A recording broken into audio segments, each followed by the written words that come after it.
Nanginginig ang aking buong pagkatao. Ikaw ba di Pechay? Para akong nakipaglaplapan sa bangkay eh. Hindi nakakatuwa ang lasa. Lasang pang siraulo. Kasalanan ko to eh. Kung di ko na lang sana sinabi na gusto ko makakita ng aswang, hindi sana. Hindi tayo makakaisip na iwan siya. Kasalanan ko to. Kasalanan ko. Bakit ganyan kayo mag-usap? Magkaibigan ba kayo? Wala akong kaibigan na ganyang kapagit. Kumanda ka sa akin, aswang. Tatapusin na kita.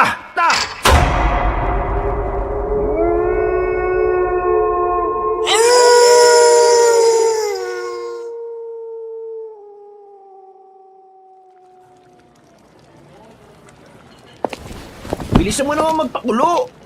Bayan, tagal-tagal. Matatapos na yung kabila, oh. Anong bilisan? Buwang ka ba? Ang hina ng apoy eh, oh. Paano ko bibilisan? Bakit kasi di na lang tayo sa di kahoy na lutuan nagluto eh? Ang hina ng gasol na yan. At saka, bakit ba kayo nagmamadali? Hindi naman ito paunahan eh. Pasarapan to ng luto. Abot mo nga sa akin yung mga Ricardo. Ano to? Ricardo, ano ba yan? Adobong baboy, may pechay? Ewan ko ba dyan kay Bejer? Nag-iimbento na naman. Masyado ng gasgas mga adobong nakikita natin dito. Kaya ito, gumawa ako ng trademark natin. Adobong baboy de pechay. Sira ulo ang putik. Ano magiging lasa niyan? Lasang adobong nilaga na sinigang? Wala naman akong ilalagay na pampaasim eh. Pinagsasasabi mong sinigang. Akin na nga. Diyos kong bagal. Wala akong nagawa eh. Sabi niya susubukan niya raw na adobong may pechay eh. Ay naku, hayaan na nga natin yung sira ulong yan.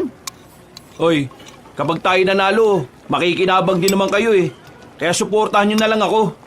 Tayo? Mananalo sa ganyan? Ewan ko sa'yo. Nasa kalagitnaan ng isang kompetisyon ng pasarapan ng lutong adobo ang tatlong binata. Ang kompetisyon na ito ay tradisyonal sa kanilang lugar. Ginaganap ito taon-taon bilang parte ng pagdiriwang ng 7 araw na pista sa kanilang lugar. 5 beses nang sumali ang tatlong binata sa kompetisyon na yon pero ni minsan hindi sila nanalo. Masyado kasing magagaling ang matatandang nakakaharap nila sa pagluluto. Habang sila, paiba-iba ng lasa kada taon.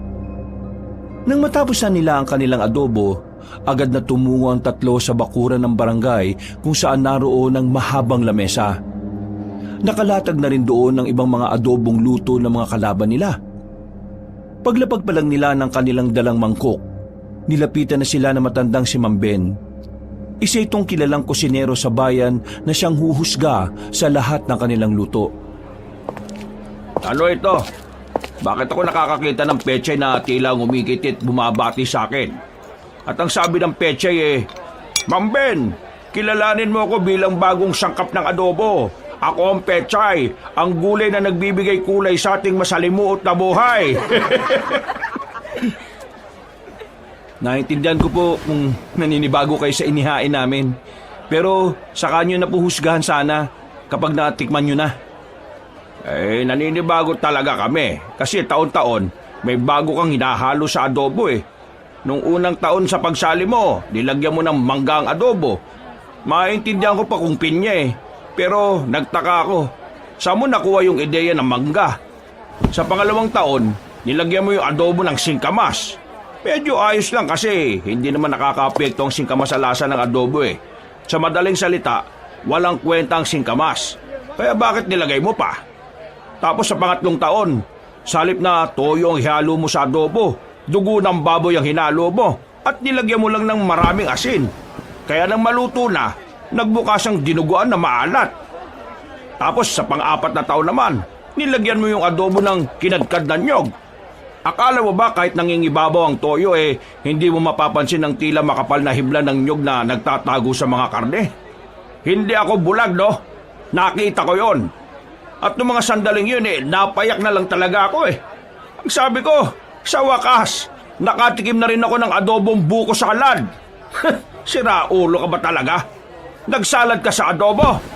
At sa pang-5 taon ng pagsali nyo, hindi ko ito makakalimutan. Buong buhay ko itong dadalhin. Alam mo ba kung bakit? Kasi hindi ako makapaniwala na may isang nilalang sa mundong ito na may kakayahan na haluan at gawing toyo ang alak. Gumawa ka ng adobong alak. Alam mo, sobrang sarap eh. Sobrang sarap mong sapakin. Dahil sa ginawa mo. Munti ka na akong malasing sa galit eh. Sa halip na toyo, pinagsabaw mo yung alak at dinaluan mo pa naman ng maraming asin. Anong klaseng utak meron ka? Tapos ngayon eto, pechay? Hampasin kaya kita ng pechay ni Aling Pureng. Ha? Napapakamot na lamang sa ulo si Bedger. Lahat naman kasi ng sinabi ni Mang Ben ay puro katotohanan lamang. Pinagtatawanan tuloy sila ng mga nasa barangay. Pati na rin ang matatandang kalaban nila sa paligsahan ng pagluluto. Pero walang pakialam si Bedger. Sa kanyang paniniwala, ang mga taong palaging sumusubok ng bago ay ang mga taong may malaking tsansa na magbago rin ang buhay. Dagdag niya pa, ang mga taong ayaw sa pagbabago ay ang mga taong takot harapin ang tunay na hamon ng buhay. Makalipas ang ilang sandali, natapos na rin ang lahat ng contestant sa pagluluto. Nakalatag na ang halos 10 mangkok sa mahabang lamesa. Si Bedger lang ang tanging lalaki at mas nakababata. Lahat ng kalaban niya ay mga senior citizen na. Matatandang tipong sa pagluluto na kumulubot ang muka. Yung mga tingin sa kanya ng mga kalaban niya, para siyang lalamunin ng buhay. Parang nang iinsulto, tila minamaliit ang luto niyang adobo. Pre, sigurado bang may palag tong adobo natin? Tingnan mo yung sa kanila oh. Yung adobo nila parang ihahain sa hari eh. Itong adobo natin, parang sa aso't pusa lang eh. At saka pre, tingnan mo oh. Unang tingin pa lang ang sarap ng tikman. Yung atin, parang ang sarap sapakin nung nagluto. Alam niyo kayo, para kayong mga timang no? Sa halip na suportahan niyo yung gawa natin, kayo pa mismo yung unang nalalait eh. Kasi naman pre, bakit ba hindi ka nalang magluto ng pangkaraniwang adobo? Hindi naman yan experiment eh. Lagi ka nalang may pauso. Tingnan mo Bedger oh, tayo lang yung pinagtatawanan dito eh. Pabayaan mo sila. Ayaw lang kasi nila ng pagbabago. Ano naman kinalaman ng pagbabago rito? Ang pagbabago, dapat sinisimulan natin sa maliliit na bagay. Ang paraan ko ng pagbabago sinisimulan ko sa adobo. Pagbabago para sa tradisyon ng mga adobo. Gawing normal ang paglalagay ng mga bagong sangkap. Ewan ko sa'yo, sira ulo.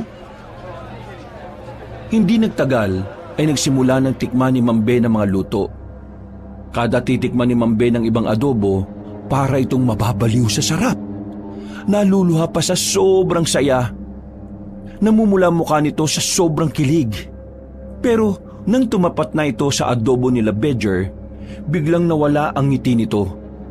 Sumeryoso ang buong paligid. Pabalik-balik ang tingin ni Mang Ben kay Bedger at sa adobong gawa ng binata. Hindi ko alam pero pakiramdam ko sisirain dito ang katinoan ko ngayong araw eh. Pero dahil isa akong tagasunod ng sining ng pagluluto, handa kong igalang anuman ang resulta ng niluto mo. Ang hiling ko lang, ito sana ay gabayan ng Panginoon.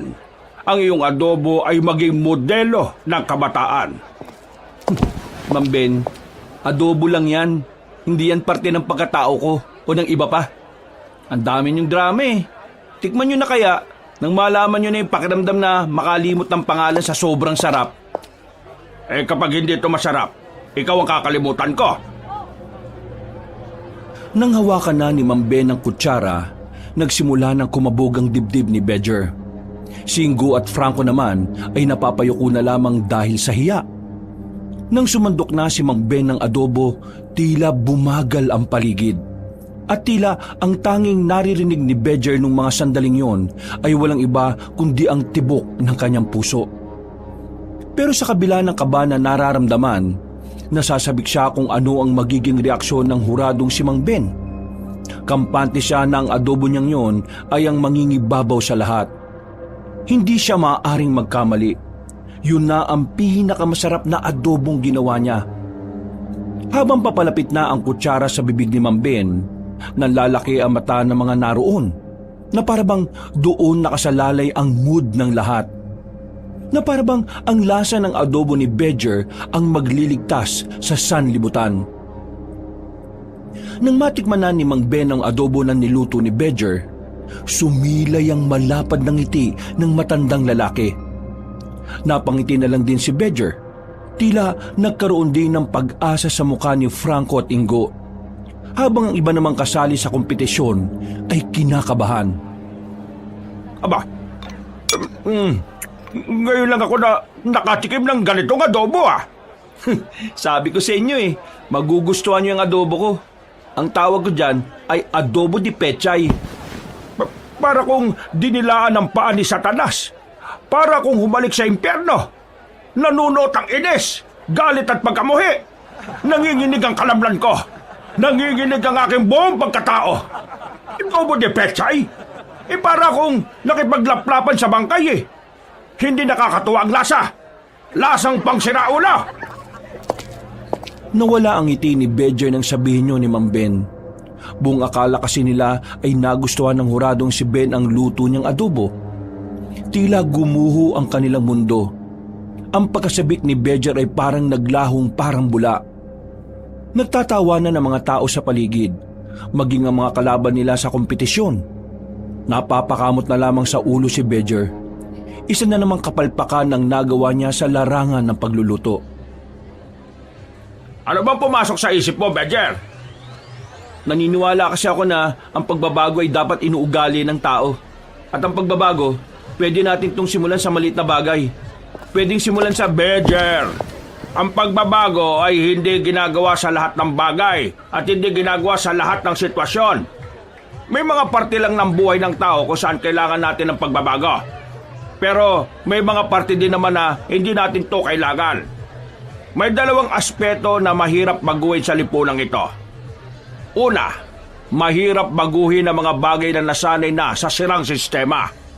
Mga bagay na nilamon na ng kabulukan. Pangalawa, mahirap baguhin ang mga bagay na hindi na dapat binabago.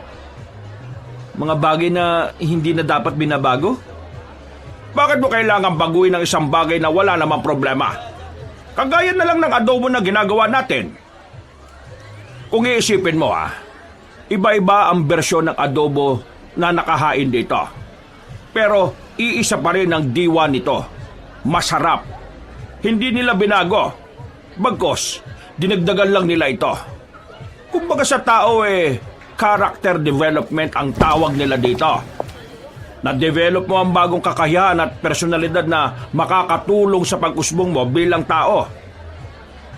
Ganon din sa niluluto natin. Mananatili ang orihinal at tradisyonal. Pero maaari natin silang paunlarin. Kitam? Hindi natin sila binabago. Pinapaunlad lang natin sila. Pero ang ginagawa mo, binabago mo ang adobo.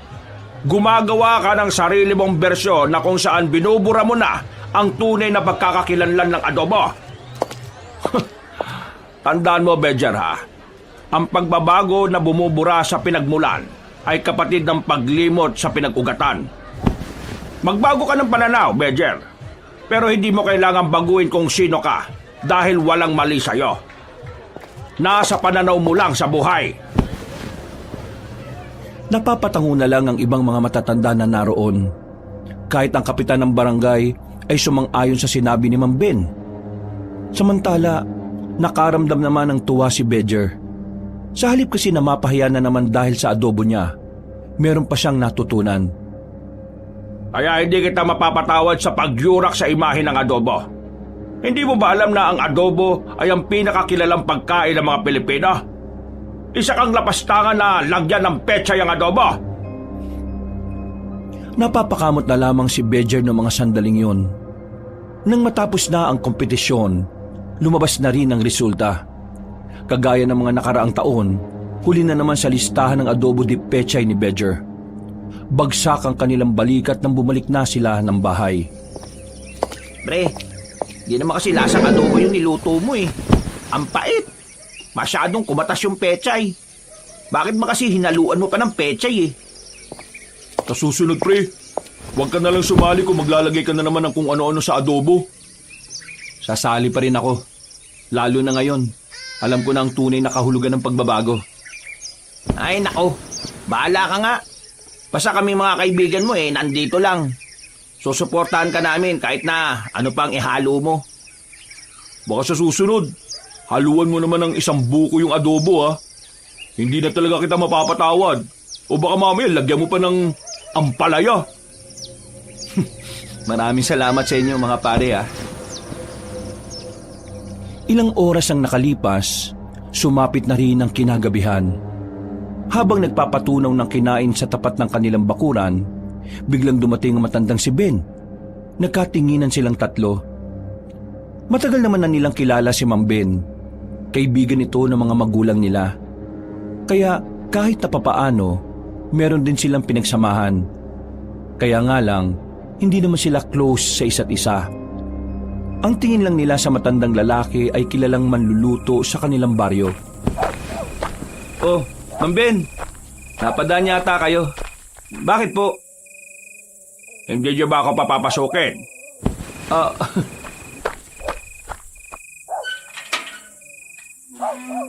Sige ho, pasok po kayo.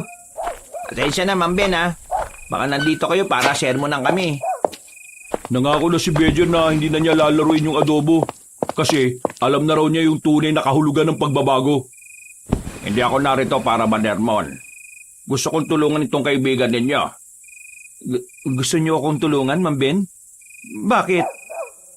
May potensyal ka. Ako? May potensyal? Puro nga ako talo palagi Ang pagiging mahusay na manluluto ay hindi naman binabase sa kung gaano karaming tropeyo ang natatanggap sa mga paligsahan. Para mas maging mahusay ka manluluto, kailangan mong maintindihan ang pinakadiwa ng pagluluto. Sa pagdanais mong magkaroon ng pagbabago sa adobo, napagtanto ko na ang utak mo bilang kusinero ay malawak. Nagawa mong bigyan ng kahulugan ng pagbabago sa sarili mong paraan na may koneksyon sa pagluluto. Kahit na mali, pero nakita ko ang pagmamahal mo sa pagluluto. Nakita kong kaya mong mas bigyang buhay ang larangan ng pagluluto. Kaya naman, naisip ko na tulungan ka. Tutulungan niyo ako na maging magaling sa pagluluto? Hindi. Ha? Tutulungan kitang makilala ang sarili mong estilo sa pagluluto. At para magawa mo yon, kailangan mo ng mga bagong sangkap. Nang sa ganun mas maging angat sa iba ang bersyon mo ng adobo. Meron pang huling kompetisyon sa huling araw ng pista. Sumali ka ulit. Saan ko naman mabibili yung mga bagong sangkap na sinasabi niyo? At anong mga sangkap yun? Ang unang sangkap, dahon ng buang, bawang na galit, sibuyas na baog, at ang huli, luya ng bruha. Ano ho? Seryoso ba kayo sa mga sangkap na yan? Dahong buang? Bawang na galit? Sibuyas na baog? Ang putik. Nireregla din ba yung sibuyas na yan? May luya pa ng bruha. Pambira. Pinagtitripan niyo yata kami. Tingin niyo pupunta ako rito para pagtripan kayo. Hindi ako nagsasayang ng oras para sa katarantaduhan. Bakit kasi ganun yung mga pangalan ng mga sinabi niyong sangkap? Paliwanag niyo nga. Iilang kusinero lang ang nakakaalam ng tungkol sa mga sangkap na yan. At yun din ang sangkap na ginagamit ko hanggang ngayon. Pero, sige, ipapaliwanag ko muna sa inyo. Kaya tinawag na dahon ng buang, dahil ang dahon na yon ay nag-iiba-iba ng forma kada araw. Kung minsan nakabulat-lat, kung minsan naman nakatupi. O di ba, parang buang. Ha? Paano naging buang yun? Yung bawang na galit naman, kaya sa tinawag na galit, ay hindi sila magkakadikit. Yung mga bunga ng bawang, magkakahiwalay. Para silang magkakagalit. Ang sibuyas naman na baog, tinawag siyang baog dahil meron pang maliit pang sibuyas sa bandang ilalim niya. Bale, isang malaking sibuyas. Tapos, may maliit na sibuyas na nakadikit sa kanya. Pinaniniwala na kaya hindi lumaki ang isang maliit na sibuyas kasi bago yung malaking sibuyas. Yung luya naman na bruha, narinig ko lang na gano'n ang tawag doon ng ibang kusinero. Parang yung unang nakatuklas kasi noon parang bruha. Ho? Seryoso kayo talaga dyan? Kung ayaw niyong maniwala ay bahala kayo. Uwi na nga lang ako. Teka, hindi. Naniniwala naman ako eh. Anong kailangan namin gawin? Saan mabibili yan? Baka mabibili yan sa siraulong palengke. O baka naman sa may kabag na talipapa. Uy, manahimik nga muna kayong dalawa. Matatagpuan niyo ang mga sangkap na ito sa bundok ng Burgos. Doon niyo makukuha ang mga sangkap na yan. Ha? Ang layo nun dito ah. Isipin mo na lang kung gaano kalayo ang nilakbay ko para lang doon. Pero tingnan mo naman ako ngayon. Matagumpay akong kusinero. Pero hindi ang distansya ang dapat niyong intindihin. Meron pa kayong isang problema na kailangan niyong paniwalaan. Problema? Ano naman? Hindi pa nga nagsisimula, problema na kaagad. Hindi basta-basta ang pagkuha sa mga sangkap na sinabi ko. Dahil sa bundok na yon, may mga aswang na gumagala. Sila ang nagbabantay sa kagubatan. Madalas silang namamataan doon. Kaya naman, hindi magiging madali ang pagkuha nyo sa mga sangkap. Kailangan nyong mag-ingat. Mga aswang? Teka, pambihira naman. Bakit naman may mga aswang pa? Matagal na silang naroon. Hindi ko rin naman alam kung bakit may mga aswang doon. Ang alam ko lang, delikado ang pagpunta ron. Pero kung gusto mo talaga ng masasarap na sangkap, kailangan mong kayanin ang mga pagsubok na kakaharapin mo sa pagpunta mo roon. Aswang? Nakakatakot ang mga yan. Bakit? May alam ka ba sa mga aswang? Ang isa kong tiyuhin, yung nakwento ko sa inyo nung na laging umaalis ng bahay nung bata pa ako. Ang kwento-kwento sa pamilya namin, napas lang siya ng mga aswang nung naghahanap siya ng bayawak sa gubat. Kung ganun, delikado talaga ang mga aswang. Paano naman natin matatalo yung mga yun? Nako, para makuha ang sangkap, kailangan natin silang patayin eh. Ma'am Ben, paano mo sila natalo? Hindi ko sila natalo. Nakaiwas lang ako sa kanila. Maswerte ka pala dahil nakaiwas ka sa kanila. Pero, meron na bang namatay doon? Hindi naman sa tinatakot ko kayo Pero, oo, meron nang namatay ron. Hindi ko alam kung ilan. Basta meron na. Kung ganyan naman pala kadelikado yan, huwag na natin puntahan. Baka mamaya mamatay pa tayo riyan Pababangis pa naman ang mga aswang na yan. Sige, ganito na lang. Ako na lang magpupunta na mag-isa. Mas delikado kung wala kang kasama, Bedger. Nababaliw ka na ba? Gusto mo bang mamatay ng maaga? Hindi ka pa nga nagkakasyota tapos mamamatay ka na. Gustong-gusto ko makabawi sa huling paligsahan ng pagluluto. At kung yun lang ang tanging paraan para manalo ko, gagawin ko. Si Ma'am Ben lang din naman yata ang hurado dun Pakiusapan mo na lang. Hindi ako hurado doon. Isa pa, hindi ako napapakiusapan. Kapag pangit ang lasa ng niluto mo, pangit talaga. Pero pre, seryoso ka ba? Kung ang sinasabi nitong si Ma'am Ben na maraming ang aswang doon, di ibig sabihin, malabo mong makuha yun ng mag-isa ka lang. Malamang, mag-isa lang. Hindi nyo naman kasi sasamahan Tinapik na lamang ni Ma'am Ben ang balikat ni Bedger. Ngumiti ito ng malapad sa binata. Ganon din naman si Bedger at saka tumango. Kahit na papaano, nakakaramdam siya ng tuwa sa kanyang kalooban dahil nagmamalasakit sa kanya ang matandang lalaki. Tutuloy ka ba talaga? Oo. Pangarap kong manalo sa kompetisyon, pre. Ayos lang sa akin kung hindi niyo ako sasamahan. Magdadala na lang siguro ako ng mga armas para sakaling may aswang nga makakalaban naman ako.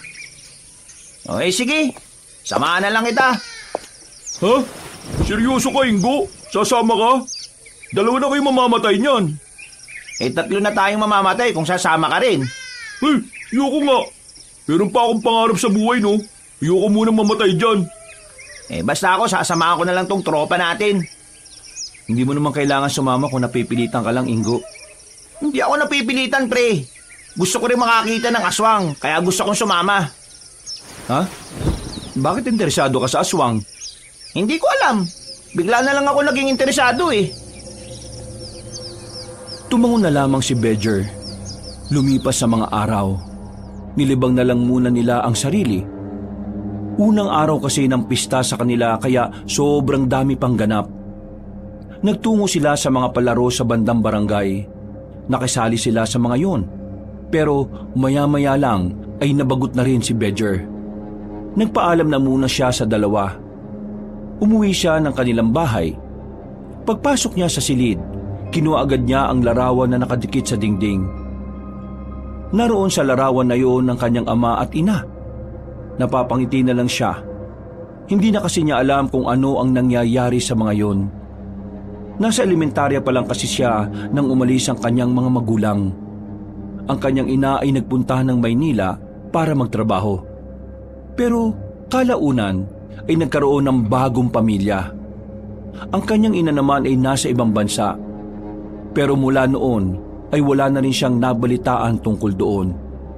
Kahit si Mambe na matagal ng kaibigan ng mga magulang niya ay wala ring alam. Ilang pista na ang dumaan pero wala pa rin kayo. Hindi ko alam kung kailan ko kayo makakasama ulit. Pero maghihintay pa rin ako. Humiga na lamang siya. Hindi niya inakalang makakatulog siya nung hapon na yon. Paggising niya ay madilim na ang paligid. Bumangon siya. Binuksan niya ang bintana. Pagtanong niya sa labas, maingay pa rin ang paligid. Bawat bakuran ay may mga nagdiriwang. Paglabas niya pa lang ng bahay, tinawag na siya ni Franco. Medyo nakainom na ang binata, pero hindi pa naman ito lasing na lasing. Pre! Oh, walang nga. Lasing ka na yata eh. Hindi ako lasing. Singgo ang lasing. Hoy, bakit? Nasaan ba si Ingo? Tulog na? Sabi ng mga kainuman namin kanina, pupunta raw ng gubat. Akala ng mga kainuman namin, nagbibiro lang si Ingo eh. Eh ano naman ang gagawin niya sa gubat? Maghahanap daw ng aswang. Ano? Sira ulo. Hindi naman aswang ang inaalala ko, pre. Ang inaalala ko, baka naman matuklaw ng ahas sa gubat yon. O baka mabagok. Lasing na yun, pre. Gegewang-gewang na maglakad. Kung ano-ano na nga rin ang sinasabi. Crush niya raw si Aling Pepang. Sira ulo talaga. Ituro mo nga sa akin saan siya dumaan. Tara, Hindi ko nga alam. libutin na lang natin. Kahit nakagigising pa lang, hinanap na agad nila ang kanilang kaibigan. Pinagtatatanong nila ang mga nakakasalubong na nakakakilala kay Ingo. Pero ang sabi lang ng mga yon ay dumiretso. Ilang minuto pa ang nakalipas, nakarating na rin sila sa gubat. Sigaw sila ng sigaw ng pangalan ni Ingo pero wala namang tumutugon sa kanila. Habang tumatagal, papalayo na sila ng papalayo sa kanilang baryo. Kaya naman naisipan na rin nilang tumigil na. Hindi na nila kasi alam kung saan na patungo ang direksyon na tinatahak nila. Mabuti pa bumalik na lang tayo. Paano si Ingo? Kung gegewang-gewang na siyang maglakad, baka nandyan lang yan. Hindi na yun aabot dito sa gubat. Naku, nasa na kaya yung tukmol na yun? Hayaan mo na, tara na. Sinimulan na nilang maglakad. Pero napatigil sila nang may marinig silang kaluskos. Marahan silang naglakad palapit sa naririnig nila. Mas lalo silang kinabahan na makarinig na sila ng angil. Kumuha na sila ng bato. Paghawi nila sa halamanan, bumungad sa kanila ang isang lalaki. Nakaupo at umiiri. Nang magulat ito dahil sa kanila, tumakbo ito kahit na hindi pa naitataas ang short. Wisit, tumatay lang pala. Astig tumae ah. Umaangil parang hayop. Akala ko nga aswang na eh. Ako nga rin eh. Handang-handa pa naman na sana ako. Ay nako, tara na nga. Wala na tayo mapapala rito. Matutuklaw pa tayo ng ahas dito eh. Binilisan na lamang nila ang kanilang paglalakad. Mga ilang sandali pa ay nakalabas na rin sila ng kagubatan. Pabalik na sila sa baryo nang mapansin nilang may nakahigang tao sa ilalim ng truck. Nang tingnan nila kung sino yon, nakilala nilang si Ingo ang naroon. Hinila nila ang lalaki. Patawa-tawa pa yun nang alalayan na nila itong maglakad. Oh, Aling Pepang, ikaw ang natatanging nilalang. Ang puso ko'y iyong binihag. Nang panahin mo ako'y hindi nakailag. Oh, Aling Pepang, meron ka pa balang asim? Kaya ang puso kong ito ay gusto kang mapa sa akin.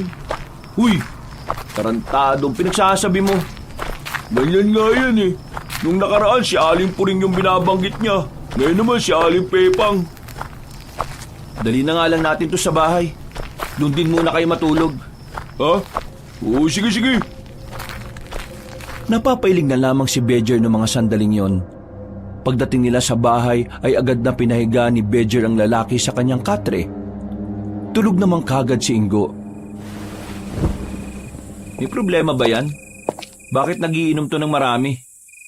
Ewan ko dyan. Mukhang buang na yan. Bukas pag nauna kang magising, magluto ka na lang ng sabaw ha. Oo, sige. Bumalik na lamang sa tulog si Bedger. Paghiga niya ay bumalik na naman sa isipan niya ang tungkol sa mga sangkap na kailangan niyang kunin. Pero kapag naiisip niya yon, naalala niya rin ang panganib na maaaring mangyari sa kanya. Aminadong kinakabahan din siya sa magiging lakad nila ni Ingo. Kinabukasan ay maagang nagising ang tatlo. Tutal ay wala naman silang gagawin. Nagluto na lamang sila ng mga order sa kanila. Ang pagluluto na rin kasi talaga ang naging hanap buhay ng tatlo. 4 na putahe ang pinaluto sa kanila para sa paghanda sa pista. Mga bandang tanghali lang ay natapos na rin sila. Ang sakit talaga sa tenga ng tambol na yun. Tumigil pa dito ng matagal. Hindi pa aalis kung hindi tayo nag-abot. Ano ka ba? Buti nga may ganun eh. Kahit papaano masaya ang pista natin kasi maingay. Palibasa kasi mga pinakikinggan mo puro kabalbalan lang eh. Ang tawag dyan, drum and lyre. Puro kabalbala ng putik. Ikaw nga kapag nalalasing ka, puro senior citizen ang target mo eh. Ha? Pinagsasabi mo? Pinagsasabi ko, kagabi, tumutula ka pa tungkol kay Aling Pepang. May nalalaman ka pang ano? Ano ba yun, pre? Ganito sinabi niya oh.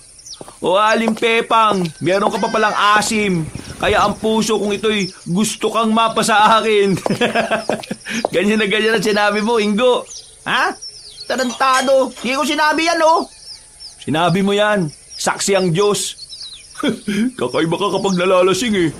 Siguro sa susunod na makainom ka, si Aling Bebang naman ang punteriya mo. Headline, binatang lango sa alak. Sa mga matatanda, may kakaibang balak. Tumigil ka nga. Baka may makarinig pa sa'yo eh. Nagtawanan na lamang sila ng mga sandaling yon. Matapos mailigpit ang mga ginamit nila, lumabas na sila ng bahay. Pupunta sila sa peryahan para kahit papaano ay makapaglibang-libang. Pagdating nila roon, nakita nila si Mang Ben na naghahagis ng barya sa isang laro na may bahid ng sugal. Maglalaro din ba kaya? Paano po ba laruin yan? Etong barya, ihahagis mo doon. Kailangan mapasok mo doon sa butas. Dapat walang sayad ha. Kapag nanalo ka, itong 5 mo magiging 100. Ano, gusto nyo bang subukan? Parang kalokohan naman yan eh. Paano may papasok doon eh? Ang liit-liit naman ng butas. 5 piso lang naman eh. Tsaka libangan lang to. Kapag natapos na ang pista di wala na ito. Tara Ingo, subukan natin. O sige. Kami muna Mang Ben? Bakit? Napag-isipan mo na ba yung sinasabi ko sa'yo? Wala bang ibang paraan para makuha ng madali yung mga sangkap? Pasensya na pero wala eh.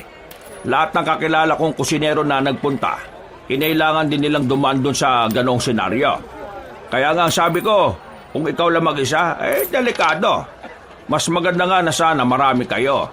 Kasi nung ako nagpunta, Marami naman akong kasama eh. Nagkahiwa-hiwalay lang naman kami. Ma'am Ben, ano po bang itsura ng aswang? Itsura? Ay, parang tao rin ang katawan nila. Kaso kapag tiningnan mo yung muka, nakakatakot. Mukhang halimaw. Mahaba yung pangil. Tapos, kulubot ang muka. Mahaba ang tenga nila pero may tulis sa dulo. Basta, hindi ko gano'ng matanda ng mukha nila eh. Basta hindi sila pangkaraniwan. Ganun po ba? Bejer, normal lang na matakot. Kahit di naman ako eh. Takot na takot din ako nung nandun na ako sa gubat. Pero nung nakuha ko na yung mga dapat kong kunin na sangkap, abay, sobrang saya ng pakiramdam. Kasi pinaghirapan mo eh. Gustong-gusto ko po talagang makuha yung sinasabi niyo eh. Gustong-gusto kong manalo sa kompetisyon. Nakikita ko pagiging desperado at pagiging masikap mo. Natutuwa ako sa'yo. Kaya huwag ka mag-alala.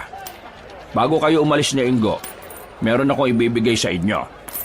Po? Ano po yun? Gamit na pwede niyong gawing armas sakaling mapalabang kayo sa mga aswang. Napatango na lamang si Bejer. Matapos sila makipaglaro sa perya ay sumama na sila sa bahay ni Mang Ingo. Naghintay lamang sila sa bakuran. Maya-maya pa, lumabas na rin ang matandang lalaki. May dala-dala na yung baul na medyo may kalakihan kaya kailangang tulungan ni Franco. Narito yung sandata at armas na dinala ko nung pumunta ako ron. Hindi ko naman talaga sila nagamit eh, pero baka kailanganin nyo. Buksan mo, Bejer. Aba, mga itak ito ah. Tapos, isang revolver. Ano tong mga kwintas na to? Sabi nung pinagbilang ko, pangontra daw yan. Pero hindi naman yata effective yan eh. Dalhin mo na rin. Malay nyo, effective pala. Pre, ako na lang gagamit nitong revolver. Bakit marunong ka ba niyan? Oo, may baril si Papa dati eh. Wala nga lang bala.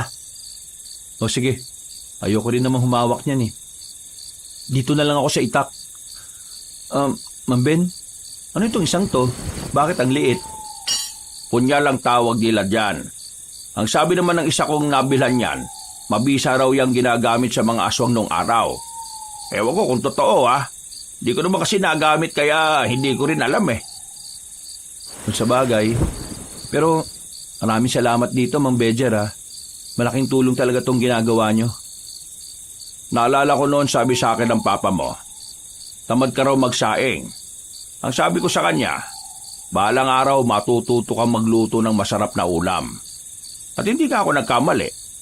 Kaya mula nung malaman kong nagluluto ka na nga, nakita na kita ng potensyal eh. Pero nabubwisit lang ako sa'yo kasi kung ano-ano ka ginagawa mo sa niluluto mo. Pero alam kong may mararating ka. Kaunting bagay lang sa'yo titino ka na. Maraming salamat sa paniniwala niyo sa akin. Ngayon ko lang naramdaman na may naniniwala sa kakayahan kong magluto. Kung iputo ko kaya sa'yo itong revolver, anong tingin mo sa amin na kasama mo simula pa lang nung umpisa? Oo nga, parang timong to. Siyempre, matik na yan. Ang ibig ko sabihin yung ibang tao na hindi ko naman gaanong ka-close. Marami pa tayong pagdaraanan, Bejer. Kaya darating ang punto na hindi na rin ako magiging ibang tao sa iyo. Ngumiti na lamang ang lalaking si Bejer. Matapos ang usapan na yon, ay agad na rin silang bumalik sa kanilang bahay. Hindi pa rin makapaniwala si Bejer na meron silang ganong klase ng sandata. Hoy, Ingo, ibalik mo na yan dito. Baka mamaya makadisgrasya ka pa niyan. Hindi, marunong naman ako nitong gumamit eh. Sus, akin na yan. Mabuti nang sigurado tayo, no? Baka mamaya mag-inom ka na naman sa labas tapos kunin mo to. Bukas ko na to ibibigay sa'yo kapag aalis na tayo. Napapakamot na lamang sa ulo ang lalaking si Ingo.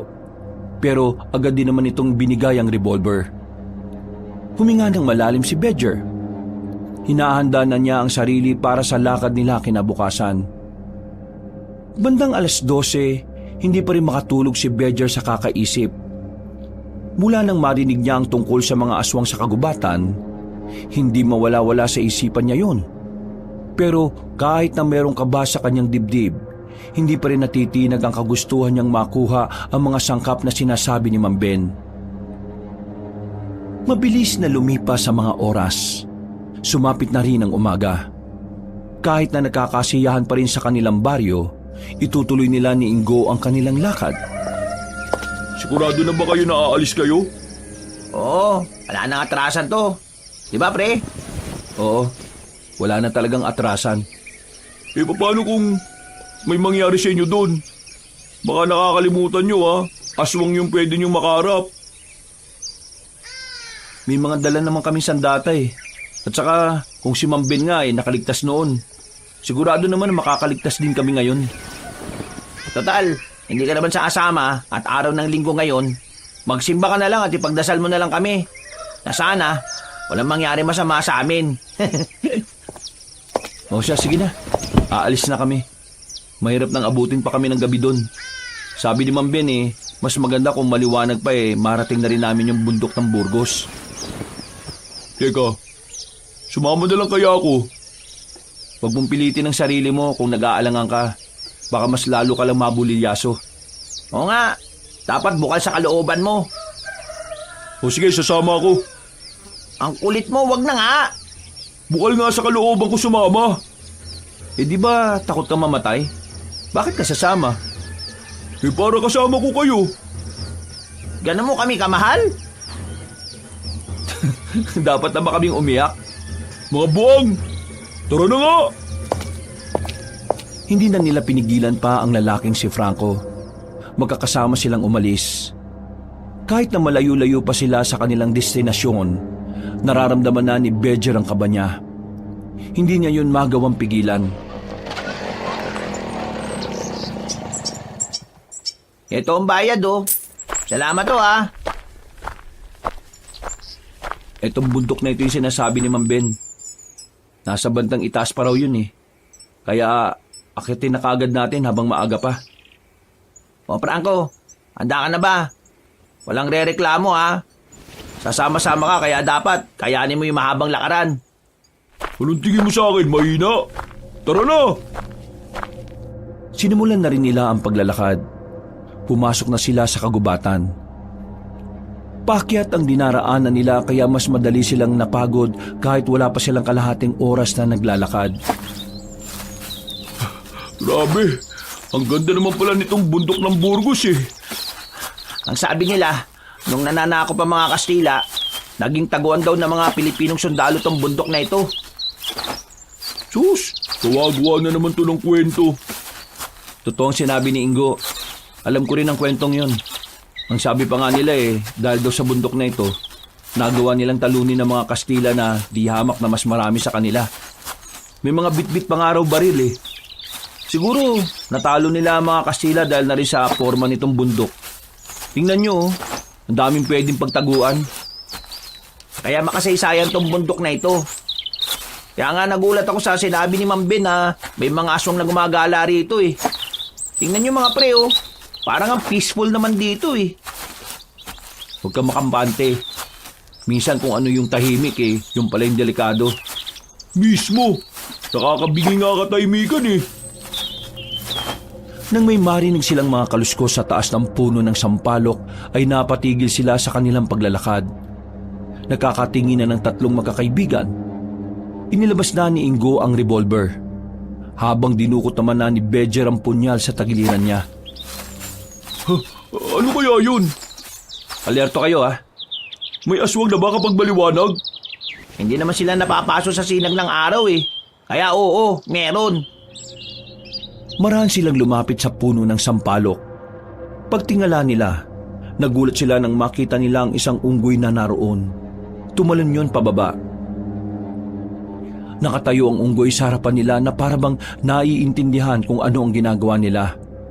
Pero laking gulat nila nang may damputi ng unggoy. Patawa-tawa pa sila pero bigla na lamang silang binato ng sanga. Tinamaan si Franco sa muka. Nakailag naman si Ingo at Bedger. Pagkatapos mamato ng unggoy ay agad na rin yung tumakbo paalis. Aray! Visit na unggoy yun ah! Habulin ko yun! Uy! Paawat ka! Unggoy lang yun eh. Mas masahol ka pa sa unggoy kapag pumatol ka sa unggoy. Di mo ba nakita ginawa sa akin? Binato niya ako eh. Franco, kalma. Ikaw yung mas may isip sa inyong dalawa. Papatulan mo pa ba yung unggoy? Yung sakit kaya! Hindi na lamang nila pinansin ang unggoy na yon at nagpatuloy na rin sila sa kanilang paglalakad. Makalipas ang halos 1 oras, nasa pusod na rin sila ng bundok ng Burgos. Noong mga oras na yon ay nakakita na sila ng mga halaman na kakaibang itsura. Mga halaman na hindi pa nila nakikita sa buong buhay nila. Tingnan niyo itong isang to, oh. Kakaibang alaman. Hula ako pangalan nito. O sige, ano? Pinamulang libag. Tingnan niyo kasi oh, mapula pero mukhang malibag. Dami mo talagang alam kapag katarantaduhan eh, no? Nagtawanan na lang ang tatlo habang naglalakbay pa rin sila. Kaunting lakad pa nila, narating na rin nila ang Batis. Mukhang tahimik ang lugar na yon. Tanging mga huni lamang ng mga ibon ang maririnig.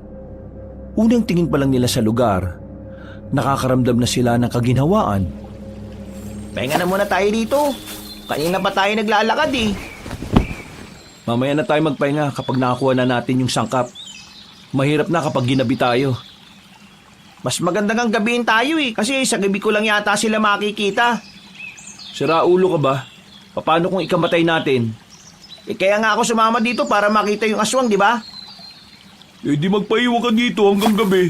Di naman problema yun eh. Napapailing na lamang si Bedger. Nang magpatuloy na sila sa kanilang paglalakad, nakita na rin nila sa wakas sa mga taniman ng hinahanap nilang sangkap. Napangiti na lang ng malapad ang lalaking si Bedger. Ito na yung dahon ng buang oh. Pre, ito rin yata yung luya ng bruha. Nakausli eh. Nandito naman yung bawang na galit at sibuyas na baog. Ito na nga. Siguradong mananalo na ako sa huling patimpalak ng pagluluto natin. Oh, nakuha na natin ang gusto mo. Pwede na tayong umuwi habang tanghali pa lang. Teka. Parang may mga kakaiba pang tanim dun eh oh. Oo nga, libutin na muna natin. Maaga pa naman eh. Ang usapan natin, uuwi na kagad tayo kapag nakuha na natin yung kailangan natin, di ba? Ang usapan kasi, hindi ka kasama sa usapan. Bigla ka lang naman sumama eh. Kaming dalawa lang naman ni Bedger. Eh balak pa talaga namin maglibot. Aba, kasalanan ko pa talaga ngayon ha. Ikaligtasan lang naman natin ang iniisip ko eh. Franco, sumama ka na. Saglit lang naman eh. Malay mo naman makakita pa tayo ng mas importanteng sangkap dito. Sige na, ito naman oh. Huwag ka nga KJ. Tingnan mo naman kung gaano kapayapa itong gubat oh. Wala naman kahit na anong nakakabahala dito eh. Eh ano pa bang magagawa ko? Alam namang umuwi ako mag-isa. Kapag talaga napahabak tayo ha, kasalanan yung dalawa. Ngumisi na lamang si Bedger. Matapos silang makakuha ng maraming sangkap at mailagay sa mga dala nilang garapon, tinumbok nila ang diretsyong direksyon at mga ilang sandali lang, nakakita naman sila ng kakaibang anyo ng mga gulay. Kagaya na lang ng pechay na kulay asul. Meron ding kamatis na iba ang hugis. Hindi pangkaraniwan ang mga nakikita nila roon. Hindi tuloy nila maiwasang hindi mamangha. Pakiramdam nila ay nasa ibang bansa sila dahil sa mga nakikita nila. Pipitas na sana sila roon pero bigla na lang silang nakarinig ng mga ingay na hindi naman nila alam kung saan nagmumula. Tumingin-tingin sila sa paligid pero wala naman silang nakitang naroon. Tanging sila lang ang nasa parting yon ng mga oras na yon. Rinig niyo yun? Oo, saan kaya yun? Pakinggan niyo maigi. Parang nanggagaling sa ilalim ng lupa eh. Ha? Nagagaling sa lupa? O, teka. Oo nga no. Hindi kaya mga demonyo yung naririnig natin? Demonyo ang putik. Pakinggan mo kasi na maayos. Parang maingay eh. Parang palengke. Oo nga no. Oh, saan kayo pupunta? Saan pa? E di alamin kung saan galing yung naririnig natin. Ha? Bakit pa? Ano naman yung pakialam nyo ron? Hindi ka ba naku-curious? Curious ako pero hindi na para alamin ko yun. Wala naman tayo mapapala ron eh. Baka mamaya mapahaba pa tayo. Sige na. Kung ayaw mo, dito ka na lang. Kami nang bahala. Hintayin mo kami rito. Ha? Seryoso? Iiwan niyo ako rito? Eh hindi ka rin naman sasama eh. Kaya iiwan ka namin. Babalik naman kagad kami. Basta wag ka na lang umalis dito. Pambira naman talaga itong mga to. Oh. Basta bilisan niyo ha. Tensyonado ka masyado. Alauna pa lang naman oh. O sige na, aalis na kami. Dito ka lang. Kung aalis ka dito, baka hindi ka talaga namin makasama pa uwi. Bakit naman ako aalis dito? Ayoko umuwi mag-isa, no? Tinawanan na lang ni Bedger ang lalaki. Naglakad na sila ni Ingo para hanapin kung saan nagmumula ang naririnig nilang mga ingay. Nang medyo malayo na sila kay Franco, mas naririnig na nila ng malakas ang mga ingay. Sigurado silang nagmumula ngayon sa ilalim ng lupa. Kaya naman mas lalo silang naintriga para hanapin yon. Mga ilang sandali lang, may natanaw na rin silang ilang mga tao na naglalakad papunta sa iisang direksyon. Sa puntong ito, nakaramdam na sila ng kaba. Nagtataka silang dalawa kung bakit may mga tao sa ganung uri ng lugar. At base sa kanilang nakikita, para bang masaya at nagtatawanan pa ang mga yon. May isa pa nga silang nakitang humihimas ng tiyan. Pre, parang nanggaling sila sa kainan ah. Tingnan mo yung isa oh, mukhang busog na busog. Eh di ba, doon sila papunta? Eh dito sila galing eh. Baka nandun yung naririnig nating ingay. Eh di ba inaala natin nasa ilalim ng lupa? Baka malay natin, underground pala. Underground? Eh, pwede rin. O ano, hanapin pa natin? Oo naman. Total, hindi ko naman yata makikita yung aswang eh. Kahit yun na lang. Maingat silang naglakad at ginawa nila ang kanilang makakaya para wala makakita sa kanila. Maya-maya lang ay natanaw na rin nila na may 2 tao na pumasok sa isang parang maliit na bangin. Nagkatinginan ng 2 lalaki. Nalilito at nagtataka. Para masagot ang mga katanungan sa kanilang utak, nagmamadali silang lumapit doon. Nakita nilang may lagusan pala roon pa ibaba. Nung una, nagdadalawang isip pa sila kung papasukin nila ang butas na yon. Pero dahil sa kurisidad na unti-unting lumalamon sa kanilang sistema, tuluyan na rin silang bumigay. Pumasok sila roon. Nakita nila sa ibaba ang hagdanan at meron ding ilaw roon. Napapalunok na lamang sila ng laway dahil sa kabang nararamdaman. Pero mas nangibabaw talaga ang pagnanais nilang malaman kung ano ang meron sa loob. Pagbaba nila ay agad nilang tinahak ang daan. Para silang nasa ilalim ng minahan. May lampara kasing nakadikit sa bawat pader. Pre, mukhang alanganin tayo dito ah. Baka mamaya meron tayong makasalubong. Eh wala tayong mapagtataguan. Kung ganon, magpanggap na lang tayo na lagi tayo nagpupunta rito. Wala rin naman tayong gagawing masama eh. Kakasabi lang nila pero bigla na lang may nakakita sa kanila. Nakasalubong nilang 3 lalaki na marumi ang damit. Nakatingin sa kanila ng seryoso at parang inaalam kung sino sila at saan sila galing. Hindi nakapagsalita ang 2. Kinakabahan, tensyonado. Pakiramdam nila ay lalagnatin sila dahil sa kaba. Umiling-iling lang ang 3 lalaki at naglakad na rin paalis. O di ba? Wala silang pakialam. Kung ganon, ibig sabihin, wala namang illegal na nangyayari rito. Baka may sikretong kainan lang dito. Eh di bilisan na natin.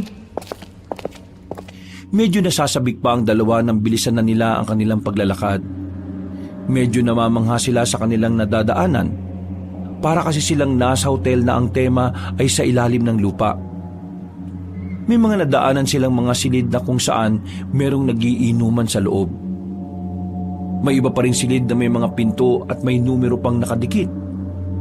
Palagay ng 2, ang mga silid na yon ay parang pahingahan ng mga guest. Anip, may ganito palang lugar dito sa bundok ng Burgos ano? Kaya nga eh, hindi ko rin inakala na may ganito pala. Alam kaya ni Mang Bento? Tingin ko hindi. Kasi kung alam niya, baka ito yung una niyang sinabi sa atin. Kung sa bagay, may tama ka naman. O tara, hanapin natin yung sinasabi ng mga nakakasalubong natin na kainan. Mukhang masarap dun eh. Oo, nagugutom na rin ako eh. May dala naman akong pera dito. Parang mga batang nasasabik ang dalawa. Wala silang pakialam sa lugar na kinalalagyan nila. Ang tanging nasa isip lamang nila ay matagpuan ang sinasabing restaurant. Base kasi sa mga naririnig nilang usap-usapan doon, wala raw katulad ang mga pagkain doon. Isa pa, kaya gustong makarating ni Bejer doon ay dahil gusto niyang makausap ang nagluluto roon. Gusto niyang makakuha ng mga bagong taktika sa pagluluto. Hindi nagtagal, nakita na rin nila ang kainan. Maraming tao sa loob. Halos magsiksika na. Kaya hindi nila alam kung paano sila roon kakain. Papasok pa lamang sila ay hinarang na sila ng isang magandang babae. Meron pa itong apron. Kaya agad nilang naisip na baka taga-kusina ang babaeng yon. Bawal kayo sa loob. Sumunod kayo sa akin. Miss, kakain sana kami. Bakit kami bawal? Oo nga, miss. Ang hirap kaya hanapin ang lugar na ito. Bawal kayo sa loob. Sumunod kayo sa akin. Ha? Bakit naman? Sumunod kayo sa akin kung ayaw niyo mapahamak.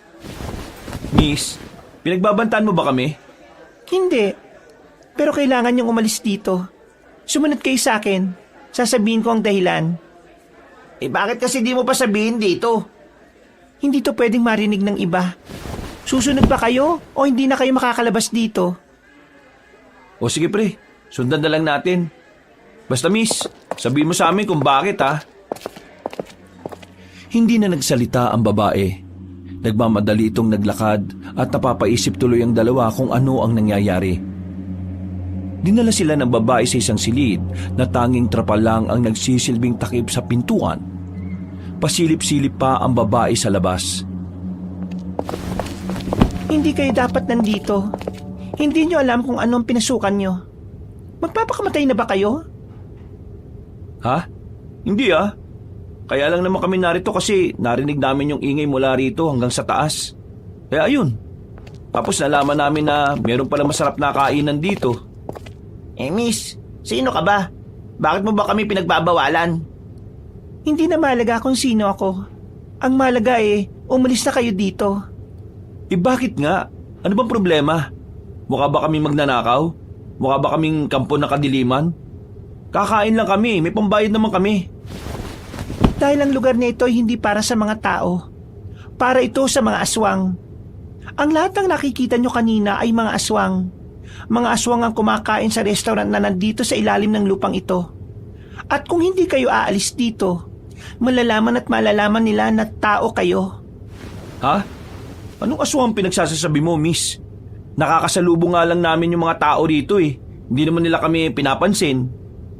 Oo nga. Kung aswang sila di dapat alam kagad nila na tao kami. Dapat kakainin na nila kagad kami.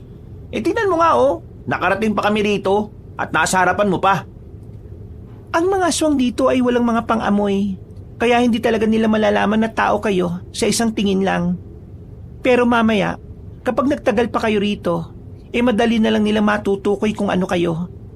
Hindi kayo pwedeng magtagal sa paningin nila dahil malalaman nila ang mga palatandaan ng isang tao. Teka. Sige, sabihin na nga natin ng mga aswang ang narito. Di aswang ka rin. Hindi ako aswang. Hindi nga.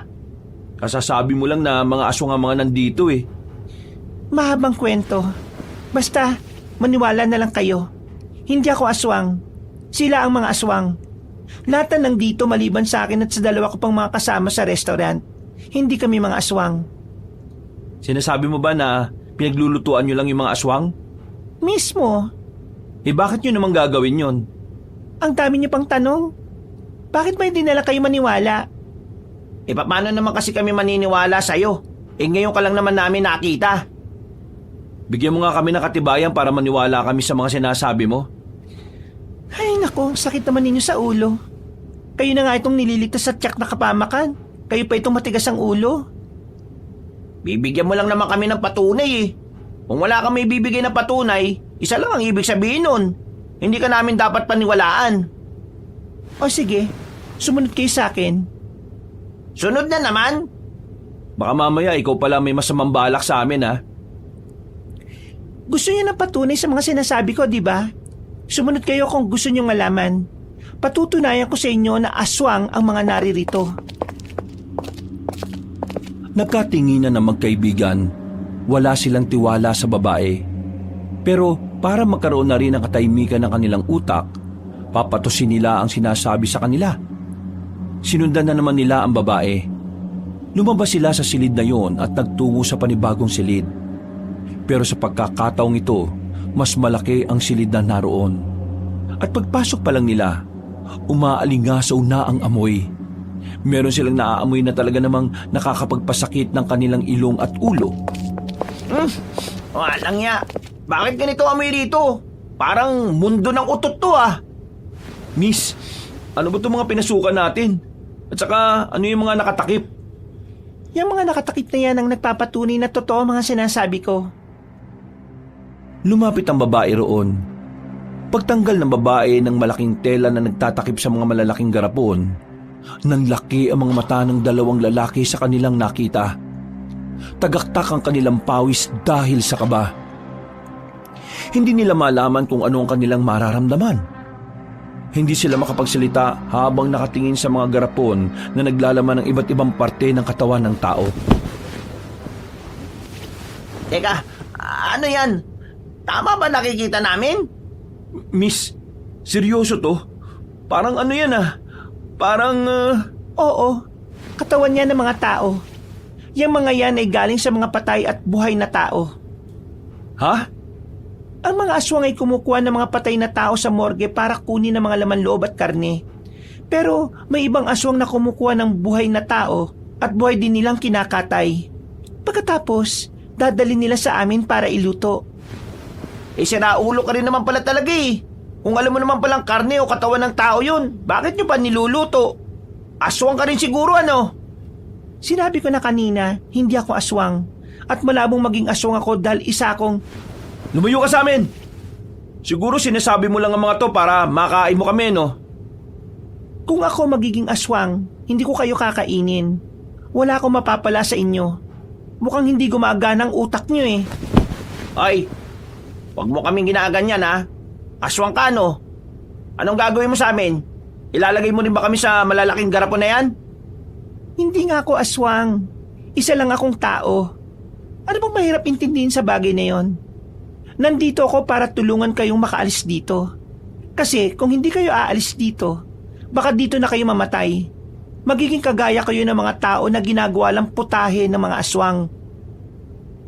Sagutin mo tanong namin. Kung alam niyong karne at katawan ng taong niluluto nyo, bakit nyo pa rin niluluto? Bakit pinagsisilbihan nyo mga aswang? Kung totoong tao ka lang, bakit hindi nila kayo ginagalaw o kinakain? Ano? Sumagot ka! Dahil wala kaming magawa kundi sundin sila. Isang matandang babae naman ang bigla na lang lumabas mula sa gilid. Maputi na ang buhok nito. May edad na pero kahit papaano ay halata na rin naman ang pagiging malakas nito. Lumapit ito sa kanila ng may seryosong tingin. Napapikit na naman si Ingo kay Bedger. Sino naman siya? Siya si Aling Demetria. Kasamahan ko siya sa kusina. 3 kami. Yung isa wala rito, nagluluto. Siya ang tumatayong pinuno sa aming 3. Hindi kami aswang. Kami ay mga pangkaraniwang tao lang. Mga albularya na binihag ng mga aswang para magsilbi sa kanila. Oo, nagsisilbi kami sa kanila bilang tagaluto nila.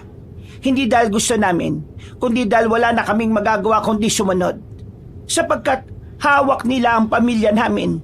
Kung hindi namin sila pagsisilbihan, papaslangin nila ang pamilya namin. 2 taon na kami narito. Hindi kami makaalis. Dahil kapag ginawa namin yon, Hindi lang kami mapapahamak. Pinili namin na dito na lang kami para kahit papaano, payapa ang buhay ng pamilya namin. Kahit bantay sarado sila ng mga aswang. Hindi talaga kayo mga aswang? Totoo ba? Tingin mo kung aswang kami, gugustuhin pa namin kayong makatakas? Malay ba namin? Ang sabi kasi nila, mapanin lang ang mga aswang. Mali ko ba kung mga aswang kayo tapos niloloko nyo lang kami? Kailangan nyo nang umalis dito. Tutulungan namin kayo. Paano naman kami makakatulong sa inyo? Baka nga sarili namin hindi namin mailabas dito tapos tutulungan pa namin kayo. Kapag nakalabas kayo, hanapin nyo si Bentong. Siya ang makakatulong sa pamilya namin para makatakas sa poder ng mga aswang. At kapag nangyari yon, kami nang bahala rito kung paano kami tatakas. Kailangan lang naming malaman kung nasa ligtas na ba ang pamilya namin o hindi. Pambihira naman. Sino naman yung Bentong na yun? Magaling siyang magluto. Malapit lang din siya sa mga baryo-baryong magkakadikit. Basta, kasing idaran siya. Isa rin siyang albularyo. Kailangan niyo siyang mahanap. Kung hindi, baka mawalan na rin kami ng pagkakataon na tapusin ang kasamaan nitong mga aswang na ito. Bakit? Ano naman ang magagawa nyo para talunin sila? Kagaya nga ng sinabi ko, albularyo kaming tatlo. May mga kakayahan kami makagawa ng mga ritual na siyang magiging sandata namin para pahinain ang puwersa ng mga aswang. Kaya nga umalis na kayo habang hindi pa nila kayo naaamoy. Samantalahin ninyo ang pagkakataon na hindi gumagana ang pang-amoy nila. Sige na, umalis na kayo. Paano nga kami lalabas? Kung papaano kayo pumasok dito ay ganun lang. Kumilos lang kayo ng normal. Hindi naman nila agad malalaman na tao kayo. Huwag lang kayo magpapalata. Huwag kayong magbibigay ng dahilan para maghinala sila. Ano palang pangalan nyo? Ako si Aling Demetria. Ito namang dalawang ito ay si Valeria. At ang isa naman namin kasama na wala rito ay si Isabella. Kasing idaran lang din siya. O sige po, aalis na po kami rito. Maraming salamat sa mga sinabi nyo. Naliwanagan na po kami. At pasensya na rin sa mga nasabi namin. Mga iho, alam kong hindi nyo naman kami kilala. Pero sana, matulungan nyo pa rin kami. Wala na kaming ibang maaasahan. Kayo na lang talaga. Tumangon na lamang si Bedger. Paglabas nila ng silid na yon, may nakasalubong agad silang mga aswang. Tumingin lang sila sa kanila. Tiningnan lang din naman nila. Hindi sila pinansin kaya nagpatuloy lang sila sa paglalakad. Bawat makakasalubong nila ay nagdudulot sa kanila ng matinding kaba. Pinagpapawisan na sila ng malala. Ang kanilang palad ay namamasa na rin. Nakayuko na rin silang naglakad. Binilisan nila ang kanilang paglalakad. Pero nang makarating na sila sa lagusan na dinaraanan nila, nanlumo sila na makitang nakasarado na yon. Nanlambot ang dalawa. Hindi nila alam ang kanilang gagawin ng mga sandaling yon. Nang makita nilang may mga paparating, naganap sila ng kanilang matatagpuan. Nakapagtago sila sa isang silid na pinagtatambakan ng mga sira-sirang silya at lamesa. Huminga sila ng malalim. Pilit nilang ikinakalma ang kanilang sarili. Pre, anong gagawin natin? Hindi pwede magtagal dito. Narinig mo naman yung sinabi nila Aling Demetria kanina, di ba? Oo, narinig ko. Hindi naman ako bingi. Kumalma ka nga. Basta alo kong hindi makapag-isip ng paraan kung ganyan ka. Sige nga, saan tayo dadaan? Pwede ba manahimik ka na nga muna? Mas lalo tayong hindi makakalis dito kung hindi ka kakalme. Hahanap tayo ng ibang daan paalis. Dapat pala nagtanong na tayo ron kanina sa dalawa. O ganito ang gagawin natin, Ingo. Makinig ka. Kapag hindi ka nakinig, mabubulilyaso talaga tayo. Lalabas tayo na parang walang nangyari. Normal lang ang lahat. Kikilos tayo ng gaya kanina. Hindi tayo pwede magmukhang kabado. Hindi tayo pwede maging kahina-hinala. Naintindihan mo? Oo, naintindihan ko. Kailangang isipin nila na aswang din tayo. Gagala tayo sa lugar nito. Hahanap tayo ng daan para makakyat na tayo ulit. Tumango-tango lamang si Ingo. Humugot na muna siya ng malalim na paghinga. Paglabas nila ay kaswal lang silang naglakad. Binabati-bati pa nila ang lahat ng makakasalubong. Nagiging epektibo naman ng mga yon dahil napapangiti pa ang mga aswang sa kanila. Nung mga oras na yon, buong akala nila ay magiging maayos na ang lahat. Pero isang pangyayari ang sumubok sa kanilang katatagan. Meron silang nakasalubong na aswang na lasing. Meron yung dalang bote at baso. Tumigil yon sa harapan nila. May mga kasama pa ito kaya hindi agad sila makadaan. Mga bago kayo rito. Sino kayo? Anong pangalan niya? Total bago kayo rito. Inumin niyo tong alak na ito. Ito ay bagong timpla lang sa kabilang tribo. Pinagalong ubas at dugo ng taong buntis. Nang marinig nilang dalawa ang sinabi ng lalaki, umarangkada na naman ang kanilang kaba. Batid nila kapag tinanggihan nila yon ay maaring magduda yun sa kanila. Tiningnan nila ang mga kasama ng lalaki. Masama ang tingin sa kanila ng mga yon. Kaya naman, kahit na alam nilang hindi nila kakayaning uminom ng dugo ng tao, ginawa nila yon dahil kailangan. Kinuha nila ang baso at uminom sila. Tigkalahating baso sila pero pinilit nilang inumin. Umalis sa mga aswang na patawa-tawa pa. Nang masigurong wala na mga yon, pumasok sila sa isang bakanting silid at doon isinuka ang kanilang ininom. Hindi nila masikmura na uminom sila ng dugo ng tao. Kung pwede nga lang nilang dukutin palabas ang ininom, ay gagawin nila. Pulang-pula ang mukha ng dalawa dahil doon. Pero kahit na ganon, malaki na rin ang pasasalamat nila dahil nagawa nilang lampasan yon. Pre, pakiramdam ko kapag tumagal pa tayo rito, magiging aswang na rin tayo eh. Kaya nga kailangan na natin makalabas dito.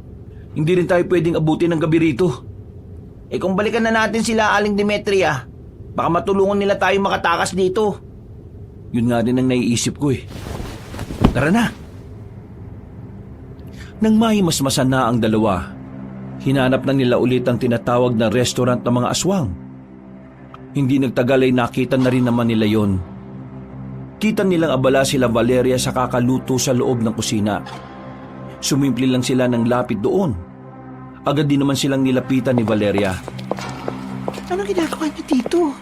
Di ba ang sabi namin umalis na kayo? Paano kami makakalis dito sa lugar na ito? Inakasarado na yung dinaanan namin kanina. Valeria, kami na muna ni Isabel ang bahala rito sa kusina. Samahan mo sila at dalhin mo sila sa isa pang lagusan. Kaya ba nila sinarado yung dinaanan namin kasi alam nilang may nakapasok na ibang tao? Hinaan mo lang ang boses mo. Nakikita mo ang lahat ng mga kumakain na yan. Lahat yan naswang. Kapag narinig ka niyan, tapos kayo. Tara, sumama na kayo sa akin. Kahit na papaano, nagkaroon ng pag-asa ang dalawang binata. Sinundan nila ang dalaga. Kaswal lang silang naglalakad sa mahabang pasilyo. Lahat ng nakakasalubong nila ay binabati ni Valeria. Sa tagal ba naman kasi ng babae sa lugar na yon, hindi na rin nakakapagtaka na maraming aswang na rin ang nakakakilala rito. Dito na muna kayo. Delikado sa labas. Ha? Bakit? Sino ba yung nakakasalubong natin? Si Loresca. Loresca? Babae ba yun? Matandang lalaki yung nasa labas ah. Hindi porke Loresca babae na. Loresca ang pagkakakilala sa kanya ng lahat ng aswang, kaya yun ang tawag sa kanya. Siya ang pinuno ng mga aswang sa probinsyang ito. Siya ang punot dulo ng lahat ng ito. Hindi niya kayo pwede makita. Sa lahat ng aswang na narito, siya lang ang may pang-amoy. Magaling din siyang kumilatis. Matanong ko lang. Bakit ba karamihan sa mga aswang dito walang pang-amoy? Sumpa yun sa kanila. Natanging si Loresca lang ang nakaligtas sa sumpang yun. Hanip, may sumpa-sumpa rin pala sa ganito? Huwag na muna kayong magsalita. Malapit na sila. Sandaling itinikom ng dalawa ang kanilang bibig. Palakas ng palakas ang tibok ng kanilang puso. Pakiramdam nila ay nakasilip sila sa impyerno na anumang gawin nilang pagkakamali maaring ikapahamak nilang tatlo. Hindi sila makalabas sa kinalalagyan nila. Masyadong mahirap isugal ang sandaling yun para sa kanila. Ayon kasi kay Valeria, hindi sila makakalabas hanggat hindi nakakaalis ng underground ang matandang si Loresca. Malakas daw kasi talaga ang pangamoy at baka rin may ibang magduda dahil hindi nga pamilyar ang mukha ng dalawang binata. Hindi pa ba tayo lalabas? Magtatatlong oras na tayo dito. Mag-aalas 5 na oh. Hindi kami pwedeng gabihin. Mamili ka. Mananatili ka rito kahit gumabi o lalabas ka kagad kasi may posibilidad na mahuli kayo ng mga aswang. Nandito pa si Loresca. Hayaan na muna natin siyang umalis bago kayo lumabas. Anong oras naman ba siya aalis? May kasama kasi kaming naghihintay sa amin eh. Hindi makakawi hanggat wala kami. Baka ano pa mangyari sa kanya sa gubat kapag kumagat na ang dilim. Hindi ko rin alam. Hindi naman pare-pareho. Paano naman natin malalaman na nakalis na pala siya? Maya-maya lalabas ako dito. Kayo naman, mananatili lang kayo rito. Huwag kayong aalis kahit na anong mangyari ha. Naintindihan niyo ba ako? Tumango na lamang ang dalawang lalaki. Maya-maya pa, iniwan na nga sila ni Valeria. Mas kinakabahan ng dalawa dahil sa ideyang baka bigla na lang may pumasok na aswang sa kinalalagyan nila. Todo dasal ang kanilang ginawa. Pero nakahinga naman sila ng maluwag nang magbalik na sa kanila ang dalaga. Kailangan na natin makaalis dito. Umalis na si Loresca. Madilim na ba sa labas? Oo, gabi na. Naku naman. Ano ba? Magrereklamo ka na lang ba o sasama na kayo sa akin paalis? Tara na, ang mahalaga baka alis na tayo rito. Naglakad sila ulit ng normal. Sa puntong ito ay wala na silang nakakasalubong na aswang. Nang malapit-lapit na sila sa lagusan, nakita nilang may dalawang lalaking bantay sa gilid. Kinakabahan na naman si Badger. Kung siya lang kasi ay kaya niyang itago ang kaba niya. Pero nababahala siya para kay Ingo. Dumiretso lang kayo. Huwag niyo silang papansinin. Kumilos lang kayo na parang kagaya ng aswang. Sinunod nila ang sinabi ni Valeria. Maya-maya lang ay nalagpasan na rin nila yun. At nakaakyat na sila ng hagdanan. Binilisan nila ang paglalakad nang makalabas na sila roon. Oh, nandito. Bilisan niyo. Umalis na kayo. Teka. Saan ang direksyon para madali kami makaalis dito sa bundok na ito? Diretsuhin niyo lang to. Sabay kumaliwa kayo kapag nakita niyo yung puno ng nara. Huwag kayong kakanan. Doon dumadaan ang mga aswang na papunta sa restaurant namin. Paano naman yung isa naming kasama? Kayo na bahalang humanap sa kanya. Kailangan ko nang bumalik. Hindi ako pwede magtagal dito sa labas. Nagmamadali nang umalis ang babaeng si Valeria. Napapailing na lamang si Badger. Mangangapa na naman kasi sila kung saan nila hahanapin ang kanilang kaibigan na si Franco. Pero sinunod nila ang sinabing direksyon ni Valeria. Dumiretso sila hanggang sa makita na nga nila ang puno ng nara. Bago sila kumaliwa, nakita nila ang grupo ng aswang na paparating. Nagtago sila sa gilid ng punong nara. Nagtindigan ang kanilang balahibo nang makita nilang may bitbit na namang tao ang mga yon. Dahil sa liwanag ng mga lamparang dala ng mga yon, nakita pa nila ang umaagos na dugo mula sa katawan ng mga bitbit na tao. Grabe. Ang dami na yata nilang nabibiktima. Kawawa naman yung mga taong yun. Kaya nga napapaisip din ako eh. Napapaisip na ano? Napapaisip ako kung tutulungan ba natin sila Valeria. Kasi kung tutulungan natin sila, baka may tsansang mapigil ang mga ginagawa ng mga aswang. Saan na natin pag-usapan yan? Ang unahin natin, paano natin mahahanap si Franco? Kapag may nangyaring masama sa isang yun, siguradong kasalanan natin. Bilisan mo pre, baka mamaya may makakita pa sa atin dito. Ito na nga, binibilisan na nga eh. Madilim ang dinaanan nila, kaya hindi naging ganun kadali ang mga sandaling yun para sa kanila. Bawat hawi nila sa mga halaman ay nasusugatan sila dahil sa mga tinik na nakalitaw roon. Tumagal na sila ng halos kalahating oras sa kakahanap ng lugar na pinag-iwanan nila kay Franco. Pero nang dumating sila roon, wala na ang lalaki. Ang tanging naroon na lamang ay naiwanan ni Franco ang lalagyan ng tubig. Agad na dumaloy ang kaba sa dalawang binata. Nagsumiksik agad sa utak nila na baka may nangyaring masama sa kanilang kaibigan. Kaya naman, hindi sila nagsayang ng oras. Nilibot nila ang paligid. Pero sa kasamaang palad, wala silang nakitang Franco kahit na anino lang nito. Ito na nga ba sinasabi ko, pre? Paano pala kung isa si Franco sa bitbit ng mga aswang kanina? Paano kung nakuha na siya ng mga aswang? Paano kung wala na... Tumigil ka nga! Hindi nakakatulong yung kakaisip mo ng ganyan eh. Kasalanan ko to eh. Kung di ko na lang sana sinabi na gusto ko makakita ng aswang, hindi sana hindi tayo makakaisip na iwan siya. Kasalanan ko to. Kasalanan ko. Tumigil ka na nga! Sinampal ni Bedja ng malakas si Ingo.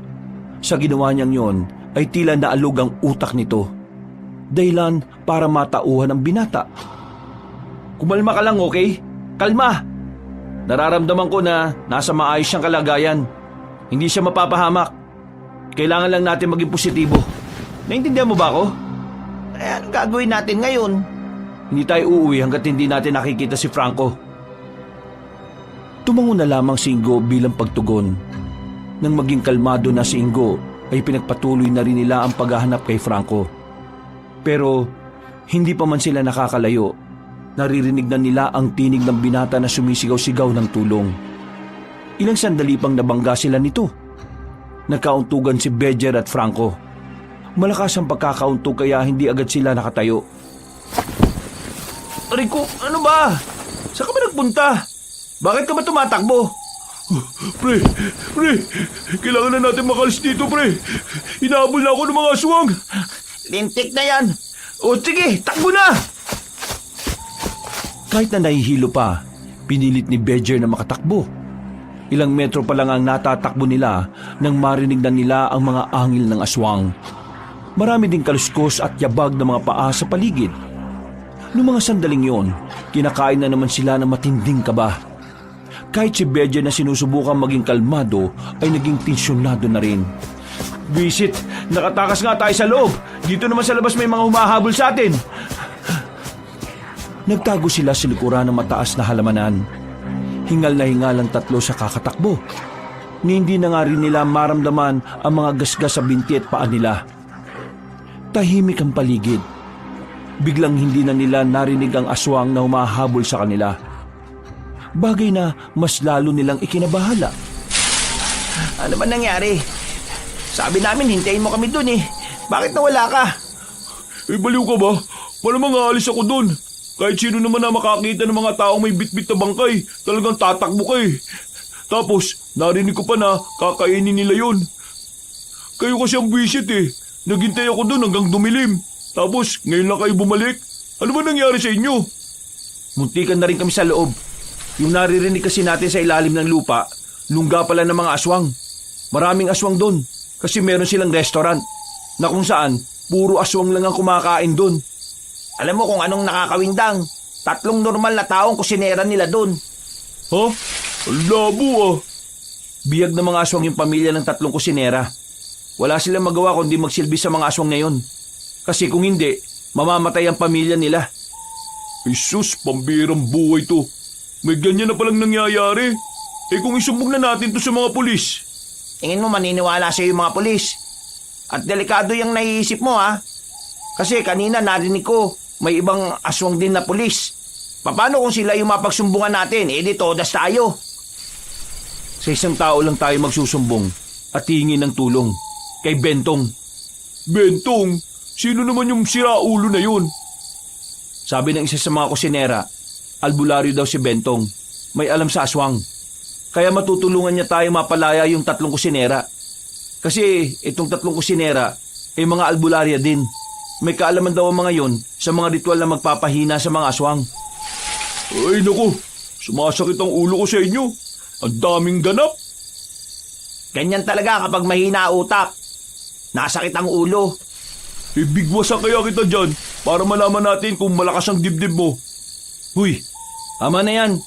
Hindi yan makakatulong sa atin, no? Anong plano mo ngayon? Malamang, uuwi tayo. Pag uwi natin, hahanapin natin yung Bentong. Saan naman natin hahanapin yun? Hindi ko rin alam. Basta doon na lang natin pag-usapan. Isipin na muna natin kung paano tayo makakalis dito. Huminga ng malalim si Badger. Pinasadahan niya ng tingin ng madilim na paligid. Nakikiramdam sila. Makalipas ang ilang minuto, naglakas loob na rin silang umalis doon. Kinailangan nilang maglakad dahil maaari silang makalika ng ingay kung tatakbo sila. Hindi pa sila nakakalayo, pero biglang narinig na naman nila ang hangin ng mga aswang. Kanya-kanya na silang tago sa gilid. Napahiwalay sa kanila si Ingo. Maya-maya pa, nakita na lang nila na dumaan na ang mga aswang. Mabuti na lamang na walang pang-amoy ang mga yon, kaya nahirapan silang matagpuan ng mga aswang. Nang makalagpas na ang mga aswang, tumakbo na sila paalis. Ang kaso nga lang, sa hindi inaasahang pagkakataon, sumabit pa ang short ni Franco sa nakausling sanga. Dahil doon, nakagawa siya ng ingay. Ang tanga mo naman, pre. Nakakainis ka naman. Yung dilim-dilim eh. Hindi ko naman nakita. Ubarin mo na yan, bilisan mo! Ano ba rin? Mahal bili ko rito. Mahirap tanggalin. Hubarin mo na yan, pambira ka naman oh. Dahil walang balak si Franco na hubarin ang short na yon, ay si Ingo at Badger na lamang mismo ang nagalis nun. Agad silang tumakbo habang hawak-hawak ni Franco ang brief nito dahil maluwag ang garter. Mga buwisit kayo. Hindi ako makatakbo na maayos eh. Eh bakit ba kasi ang luwag-luwag ng brief mo? Mamili ka. Tatakbo ka ng ganyan o mahuli ka ng mga aswang. Aray! Oh, ano nangyari? Dumiretso lang kayo. Okay lang ako. Palakas ng palakas sa mga angil ng mga aswang ng mga sandaling yon. Kaya naman pinilit na rin makatakbo ni Badger kahit na meron siyang natapakang matulis na bagay. Dahilan para maging duguan ng paa niya. Lintik naman to. Hindi kasi nag-iingat eh. Mamaya ka na mag-sermon. Putik naman oh. Hindi nagtagal, nakita na rin nila ang kalsada. Mas binilisan pa nila ang kanilang pagtakbo.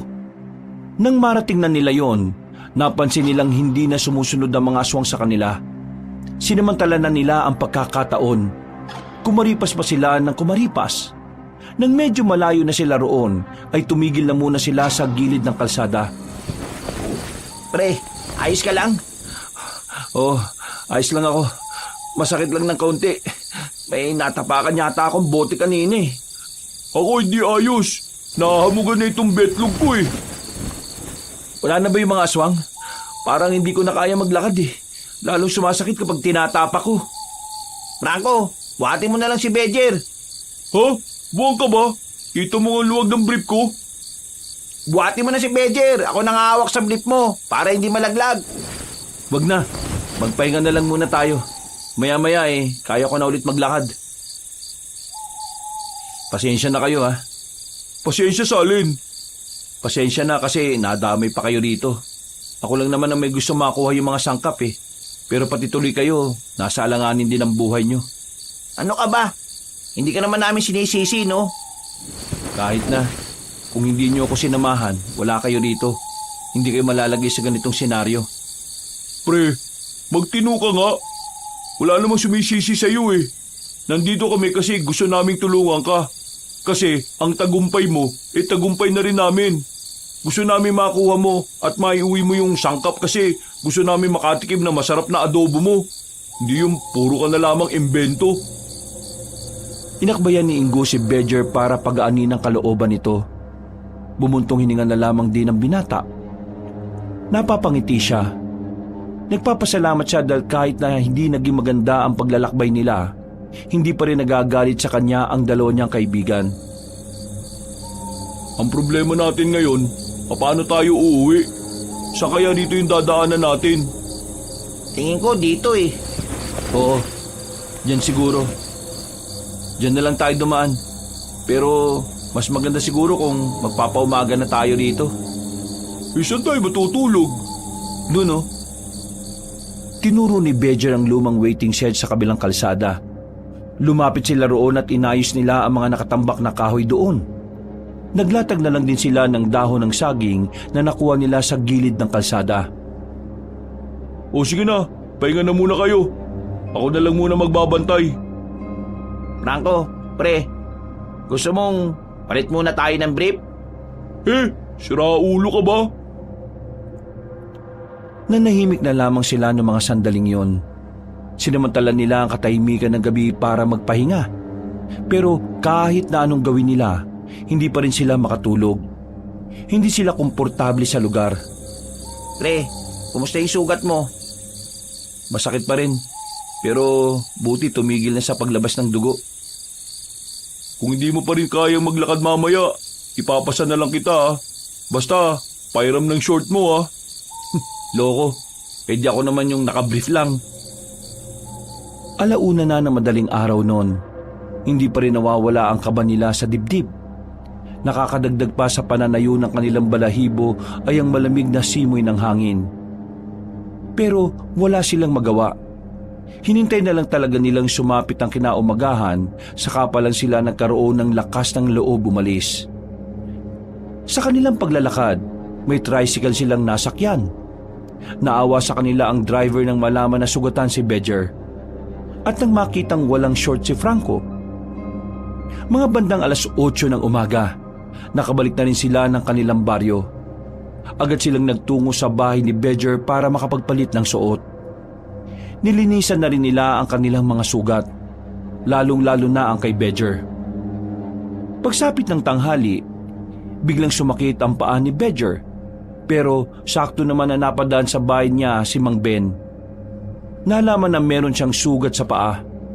Bukod pa rito, nilalagnat na rin si Bedger. Hindi nagdalawang isip ang matandang si Ben na tulungan sila. Inasikaso nito si Bedger gamit ang mga halamang gamot na binalikan pa nito sa bahay.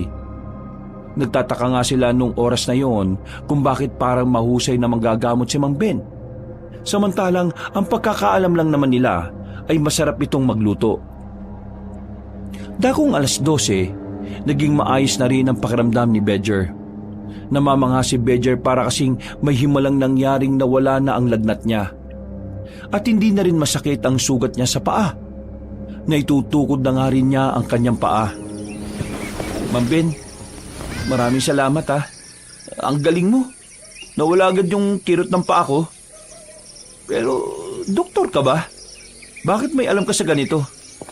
Oo nga, iba kilos mo eh. Marunong ka, Mang Ben. Mang Ben, albularyo ka ba? Kasi ganyan na ganyan yung mga albularyo na napapanood ko sa pelikula eh. Ako? Albularyo? Bakit ko kailangang sagutin ang mga tanong na yan? Hindi mo naman kasi kailangan sagutin. Namangha lang kami sa'yo.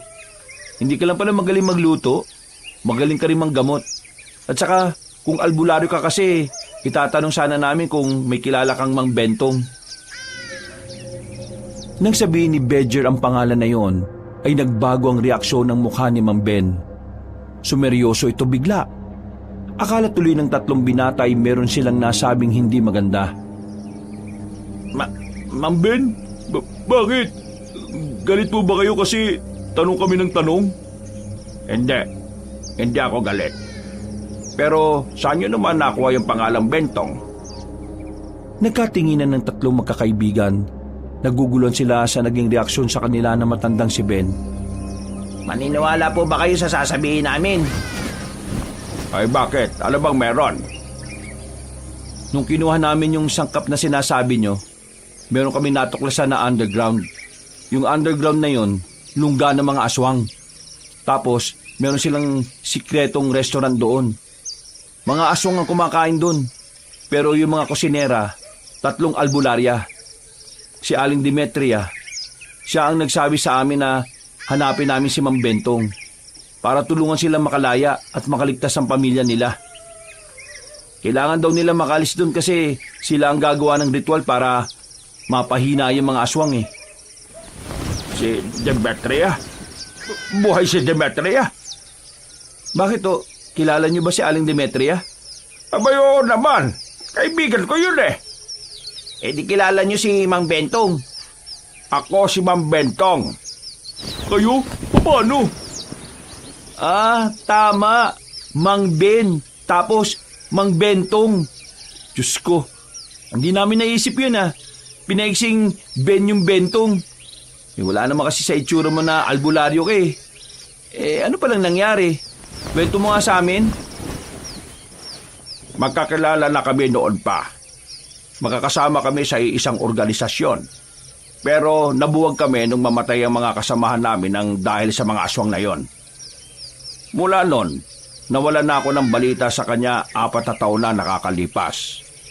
Ang akala ko, namatay na siya dahil sa balitang may sumugod na mga aswang sa bahay nila doon. Dahil doon, iniwan ko na ang pag-aalbularyo at saka pinasok na itong pagluluto. Sabi ko, hindi na ako babalik sa pag-aalbularyo dahil wala na nga ang mga kasama ko. Pero ngayon naalaman ko na buhay pa si Demetria. Bigla ako nabuhayan ng loob eh. Teka, sabihin nyo nga sa akin, saan nyo siya nakita? Sa isang underground nga, maraming aswang sa ilalim. Natatandaan nyo pa ba yung papunta ron? Ililigtas ko sila. Pero ang sabi sa amin ng matanda, kailangan daw munang iligtas natin yung pamilya nila. Ang pamilya nila? Bakit? Wala namang nangyari masama sa kanila. Anong ibig niyo sabihin? Ipamilya nga nilang dahilan kung bakit ayaw nilang umalis doon. Kasi natatakot sila na baka kung anong gawin ng mga aswang sa pamilya nila kapag iniwan nila yung lugar na yon. Kung gano'n matagal na pala silang niloloko ng mga aswang. Walang nangyari masama sa pamilya nila. Ang pamilya ni Demetria umalis na at nagpuntang Maynila 1 taon matapos siyang mawala. May kasama siyang 2 albularya rin. Nakakalimutan ko nga lang yung pangalan eh. Pero yung pamilya rin nila, nasa maayos na kalagayan naman ngayon. Kung minsan nga napapadaan ako ron, kaya kinukuha kong hurado sa pasarapan ng luto. 4 na taon na pala silang nililing lang ng mga aswang. Roger, kaya mo na ba talaga maglakad? Kailangan na natin iligtas si Aling Demetria. Oo, kaya ko naman. Pero, Ma'am Ben, may naisip ka bang paraan kung paano natin siya ililigtas? Nasa na ba yung gamit na pinahiram ko sa inyo? Akin talaga yun eh. Gawa-gawa lang na binili ko yun. Oo nga pala, no? May revolver pala akong hiniram sa inyo, Ma'am Ben. Ay bakit? Hindi mo nagamit? Hindi. May sira ulo. Hindi ko rin naman nagamit yung itak. Umiwas lang kami ng umiwas. Kapag gumawa pa kasi kami ng eksena, baka mas lalong hindi pa kami makalabas pa doon ng buhay. Mga iho, kung ayos lang sa inyo samahan nyo kung iligtas sila Demetria. Wala akong ibang maasahan sa bagay na ito kundi kayo lang na nakakaalam. O sige, sama ako. Nandyan na yan eh. Wala naman akong ginagawa sa buhay. Ako rin. Naawa ko sa kanila eh. Dapat matapos na yung pangaalipin sa kanila ng mga aswang. Ikaw? Matapos sa mga nangyari, hindi ko alam kung sasama pa ako. Muntik-muntikan na ako mamatay eh. Mas maganda na sigurong huwag ka na nga sumama. Delikado talaga eh. Oo, doon ka na lang sa inyo. Matulog ka na lang. Hindi ka ba nahihiya? Itong 2 kaibigan mo sasama tapos ikaw hindi. Bakit naman ako mahihiya? May masama ba kung iisipin mo yung kapakanan mo? Wala. Pero wala ring masama kung sasama ka. Kasi sa oras na mapalaya natin si Demetria, mapipigilan niya ang pag-asik ng lagim ng mga aswang. Naisip mo ba yon? Kumakamot na lamang sa ulo ang binatang si Franco. Kaya sa huli, wala rin itong nagawa kundi pumayag na lang. Sa parehong gabi, pinag-usapan nila ang lahat ng kanilang gagawin. Tinuruan din sila ni Ma'am Ben ng mga bagay na makakatulong kung papaano haharap sa isang aswang. Mabilis namang matuto ang 3. Magiling sila sa pagkakabisado. Kinabukasan ng umaga, wala silang sinayang na oras. Wala na muna silang pakialam sa piyesta. Mas uunahin nilang iligtas sa mga albularyo sa sikretong restaurant sa ilalim ng lupa. Mang Ben, Loresca ang pangalan ng pinuno nila. Pero matandang lalaki yon. Pambabae lang talaga pangalan. Anong pagkakaalam niyo sa pinuno ng mga aswang? Wala namang ganong nasabi sa amin si Valeria. Basta ang sabi niya, si Loresca lang ang nag-iisang aswang na may pang-amoy. Kaya kapag naroon tayo at naroon din siya, madali niya lang tayong maaamoy. O sige, akong bahala doon. Ma'am Ben, dati na ba kayong nakikipaglaban sa mga aswang? Oo. Noon pa man, kaaway na ng mga albularyo ang mga nilalang na yon. Kaya ngayon, tatapusin na natin kung ano ang sinisimulan nila. Ito ang tandaan ninyo ha. Hindi na ito tungkol sa 3 albularyo. Tungkol na ito sa maaaring binabalak ng mga aswang sa mga tao. At para na rin mabigyan natin ng hustisya lahat ng mga biktima. Bilang pagtugon ay tumango na lamang ang 3. Pinagpatuloy nila ang kanilang paglalakbay. Hindi rin naman nagtagal ay narating na rin nila ang bundok ng Burgos. Tumigil na muna sila para mag-usap sandali. Ma'am Ben, hindi nakakaamoy ang mga aswang sa ilalim. Ibig sabihin, hindi agad nila nalalaman kung ang kaharap nila ay tao o hindi. Kaya nung nandun kami ni Ingo, nakakasalubong na namin sila pero hindi nila nalalaman na tao lang kami. Kaya kung papasok tayo sa loob, hindi tayo dapat magdala ng armas. Kasi maghinala kaagad sila. Pwede tayo magdala ng armas, pero yung pwedeng maitago sa katawan. Hindi tayo lalakad ng walang panlaban. Ang problema dyan, paano kung nasa ilalim si Loresca? Eh di pagbaba nyo pa lang dun alam na kagad niyang may tao sa underground. Baka nga isang malaking sugal ang gagawin natin. Kaya nga rin kailangan natin ng kahit na anong armas na kaya nating itago. Kasi kung ganyan nga ang pinuno nila, malaki ang tsansa na mapatrobol tayo. O ano, tara na, habang maaga-aga pa. Wala na silang sinayang na sandali. Lahat ng gamit nilang malalaki ay iniwan na muna nila sa likuran ng puno. Ang tanging dala na lamang nila noon ay kutsilyo at ang nag-iisang revolver. Nang makalapit na sila sa lagusan, meron pang nakakita sa kanila. Tumingin ang mga yon na parabang hinuhusgahan sila. Pero hindi nila pinansin. Diretso lang sila pababa. Habang naglalakad na sila sa mahabang pasilyo na yon, naririnig pa nila ang mga nagkakasiyahang mga aswang. May mangilan-ngilan din silang nakakasalubong na mga lasing. Nung oras nga na yon, ay pinagdarasal nila na sana hindi na sila painumin ulit ng dugo ng tao. Malayo pa ba? Malapit na tayo. Kumilos lang kayo ng normal Hindi sila pwede makahalata sa atin dahil wala tayong lalabasan dito na malapit. Huminga ng malalim si Badger. Aminadong kinakabahan na rin siya. Pero pilit niyang kinukondisyon ng kanyang kalooban. Hindi siya pwedeng magpadala sa kanyang emosyon dahil siya ang inaasahan ni Ma'am Ben. Ma'am Ben, ayun na yung restaurant Binilisan na lang nila ang kanilang paglalakad. Nang makalapit na sila sa mismong counter ng restaurant, nanlalaki ang mga mata ni Aling Demetria nang makita sila. Demetria, itatakas namin kayo rito. Maraming salamat sa Diyos at dumating kayo. Huwag po kayong magpapaalata Nakatingin na po rito yung mga kumakain. Valeria, sumunod kayo sa amin. Doon sa lugar kung saan pinakita mo sa amin yung malalaking garapon. Sige, bilisan nyo. Kilos normal lang ha. Lumabas sila ng restaurant. Kahit na parang nakakalata na sa kanila ang ibang aswang na naroon, itinuloy pa rin nila ang kanilang plano. Nagmamadali silang naglakad hanggang sa narating na nga nila ang sinasabing silid. Pagpasok nila roon, nakita na rin ni Mang Ben ang mga parte ng katawan ng mga taong naroon. Diyos ko, mga demonyo talaga mga aswang. Ilang oras ba natin silang hihintayin? Baka mamaya may makakita sa atin dito. Basta ganito lang ang gagawin natin. Sakaling may pumuntang aswang dito, kumilos lang tayo ng kalmado. At kapag tinanong kung anong ginagawa natin, sabihin natin na gusto natin kumain ng hilaw. Naghintay silang 4 doon. Pero 20 minutos na ang nakalilipas, hindi pa rin sila sinisipot ng 3 albularya. Nag-alala na si Badger na baka kung ano nang nangyari sa mga yon. Pero nakahinga lang sila ng maluwag nang pumasok na rin ang mga yon sa loob ng silid. Hindi tayo lalabas dito. Doon tayo dadaan. Merong daanan dyan patungo sa kabilang pasilyo. Kakaunting aswang lang ang dumaraan doon kaya mas ligtas doon. Samantalayin na natin ang pagkakataon na wala si Loresca. Unahan mo, Ingo. Ako na dito sa likuran. Alright, walang problema. Maingat silang lumabas sa silid na yon. Kahit na kinakabahan, kinailangan pa rin nilang maglakad ng normal. Pero nang malapit na silang makalabas, bigla na lamang nakahalata ang isang aswang. Napansin kasi ng aswang si Franco na tingin ng tingin.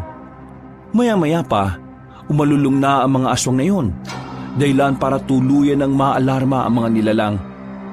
Wala silang sinayang na pagkakataon, mabilis silang nakalabas doon. Tuluyan na silang nakaalis at nakarating sa bahay ni Mang Ben. Bentong, kailangan na naming simulan ng ritual. Ang mga aswang na naroon ay mga dating tao. Isinumpa lang sila ni Loresca kaya nagkaganon sila. Bigyan mo lang ako ng gamit. Ibabalik namin sa dati ang mga biktima ni Loresca. Aalis kami rito sa bahay ko. Ililigaw namin ang mga aswang. Hindi sila maaaring mapunta rito dahil dito kayo magre-ritual. Kayo tatlo, sumama kayo sa akin. Babalikan natin sila. Samantalayin natin na tirik ang araw. Mas mahina sila sa ganitong oras. May alam akong paraan para makalamang tayo sa laban. Ngumiti ng nakakaloko matandang lalaki. Nang makalis na sila ng bahay, sinimulan na rin ng 3 albularyo ang kanilang isasagawang ritual. Habang silang 4 naman, tumungo na agad sila sa kagubatan. Inaabangan nila ang posibilidad na pagdating ng mga aswang, haharangin na nila yon para hindi makalapit pa sa baryo. Paano pala natin malalaman na tapos na yung ritual? May dala akong cellphone. Binigay ko ang numero ko sa kanila. Tatawag sila kapag ayos na. Pero kakayanin ba talaga natin ang mga aswang? Huwag kayo mag-alala. Meron akong dala-dala na kahinaan nila. Buong maghapon na silang naghintay doon, pero ang sabi ni Valeria sa kanila ay hindi pa rin natatapos ang ritual. Hindi nila inakala na ganun pala katagal yun ay sagawa. Kaya naman, nababahala na rin sila dahil wala ng presensya ng araw, madilim na ang buong paligid. Hindi nagtagal, dumating na nga ang mga aswang. Naroon pa rin ang pinunong si Loresca. Ramdam nila ang galit nito sa kanila.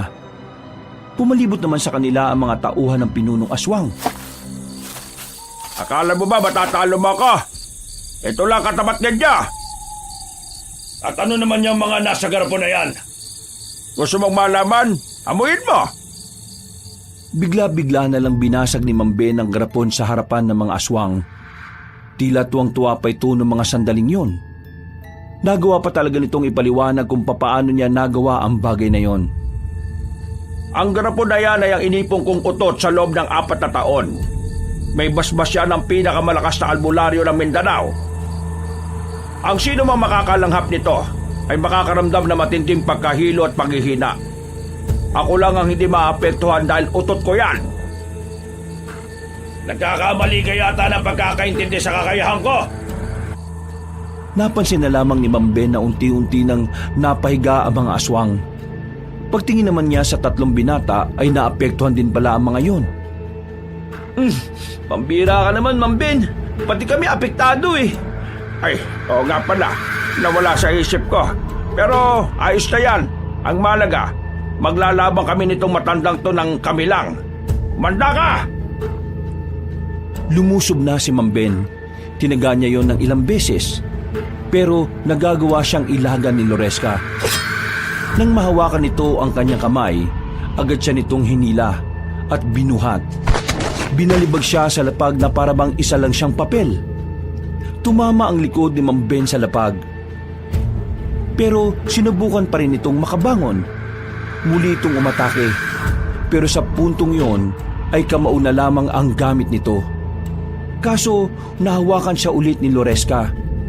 Napatingin si Mang Ben na makakuha ito ng tamang pagkakataon.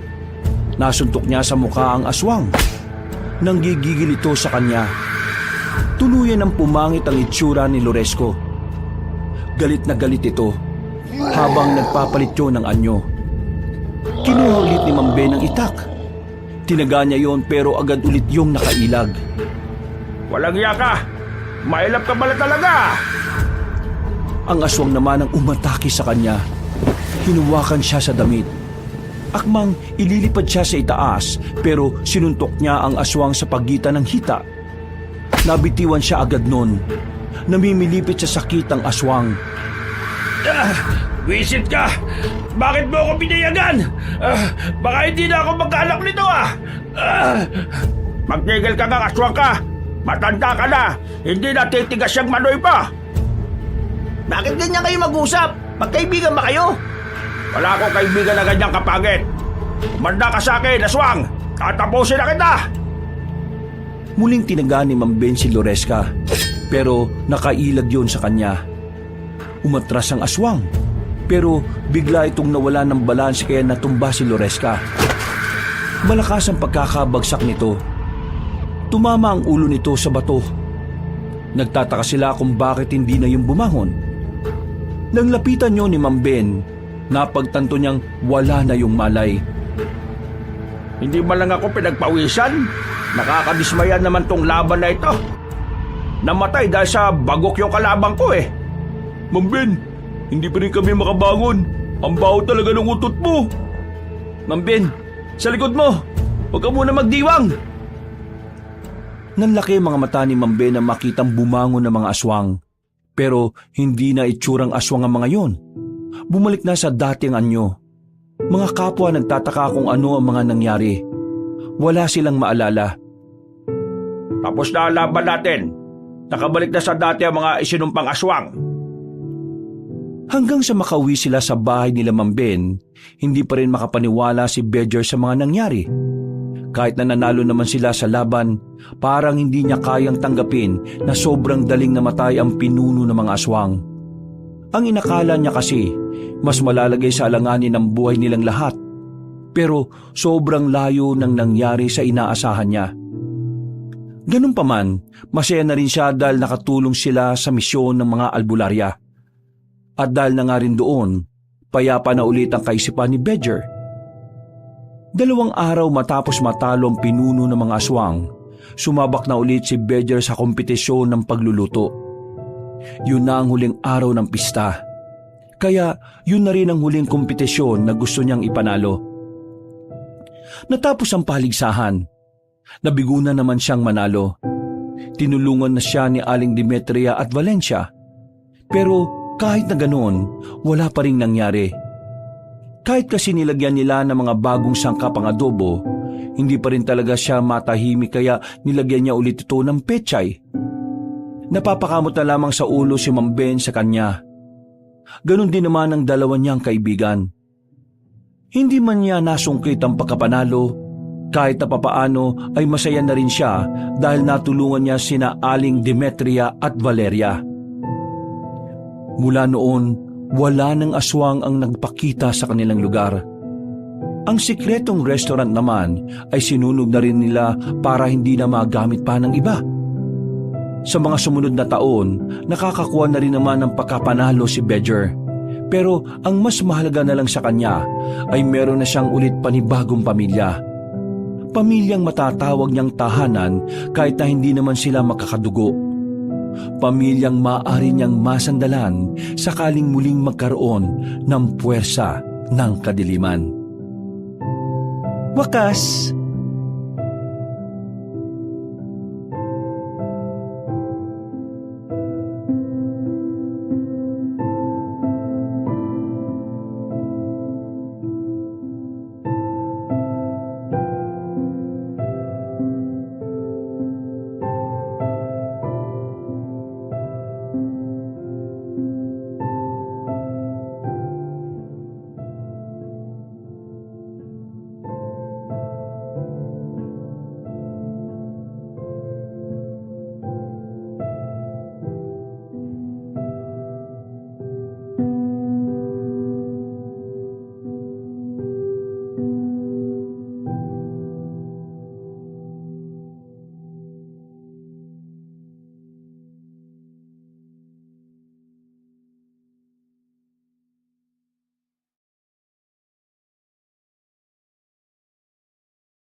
Nanginginig ang aking buong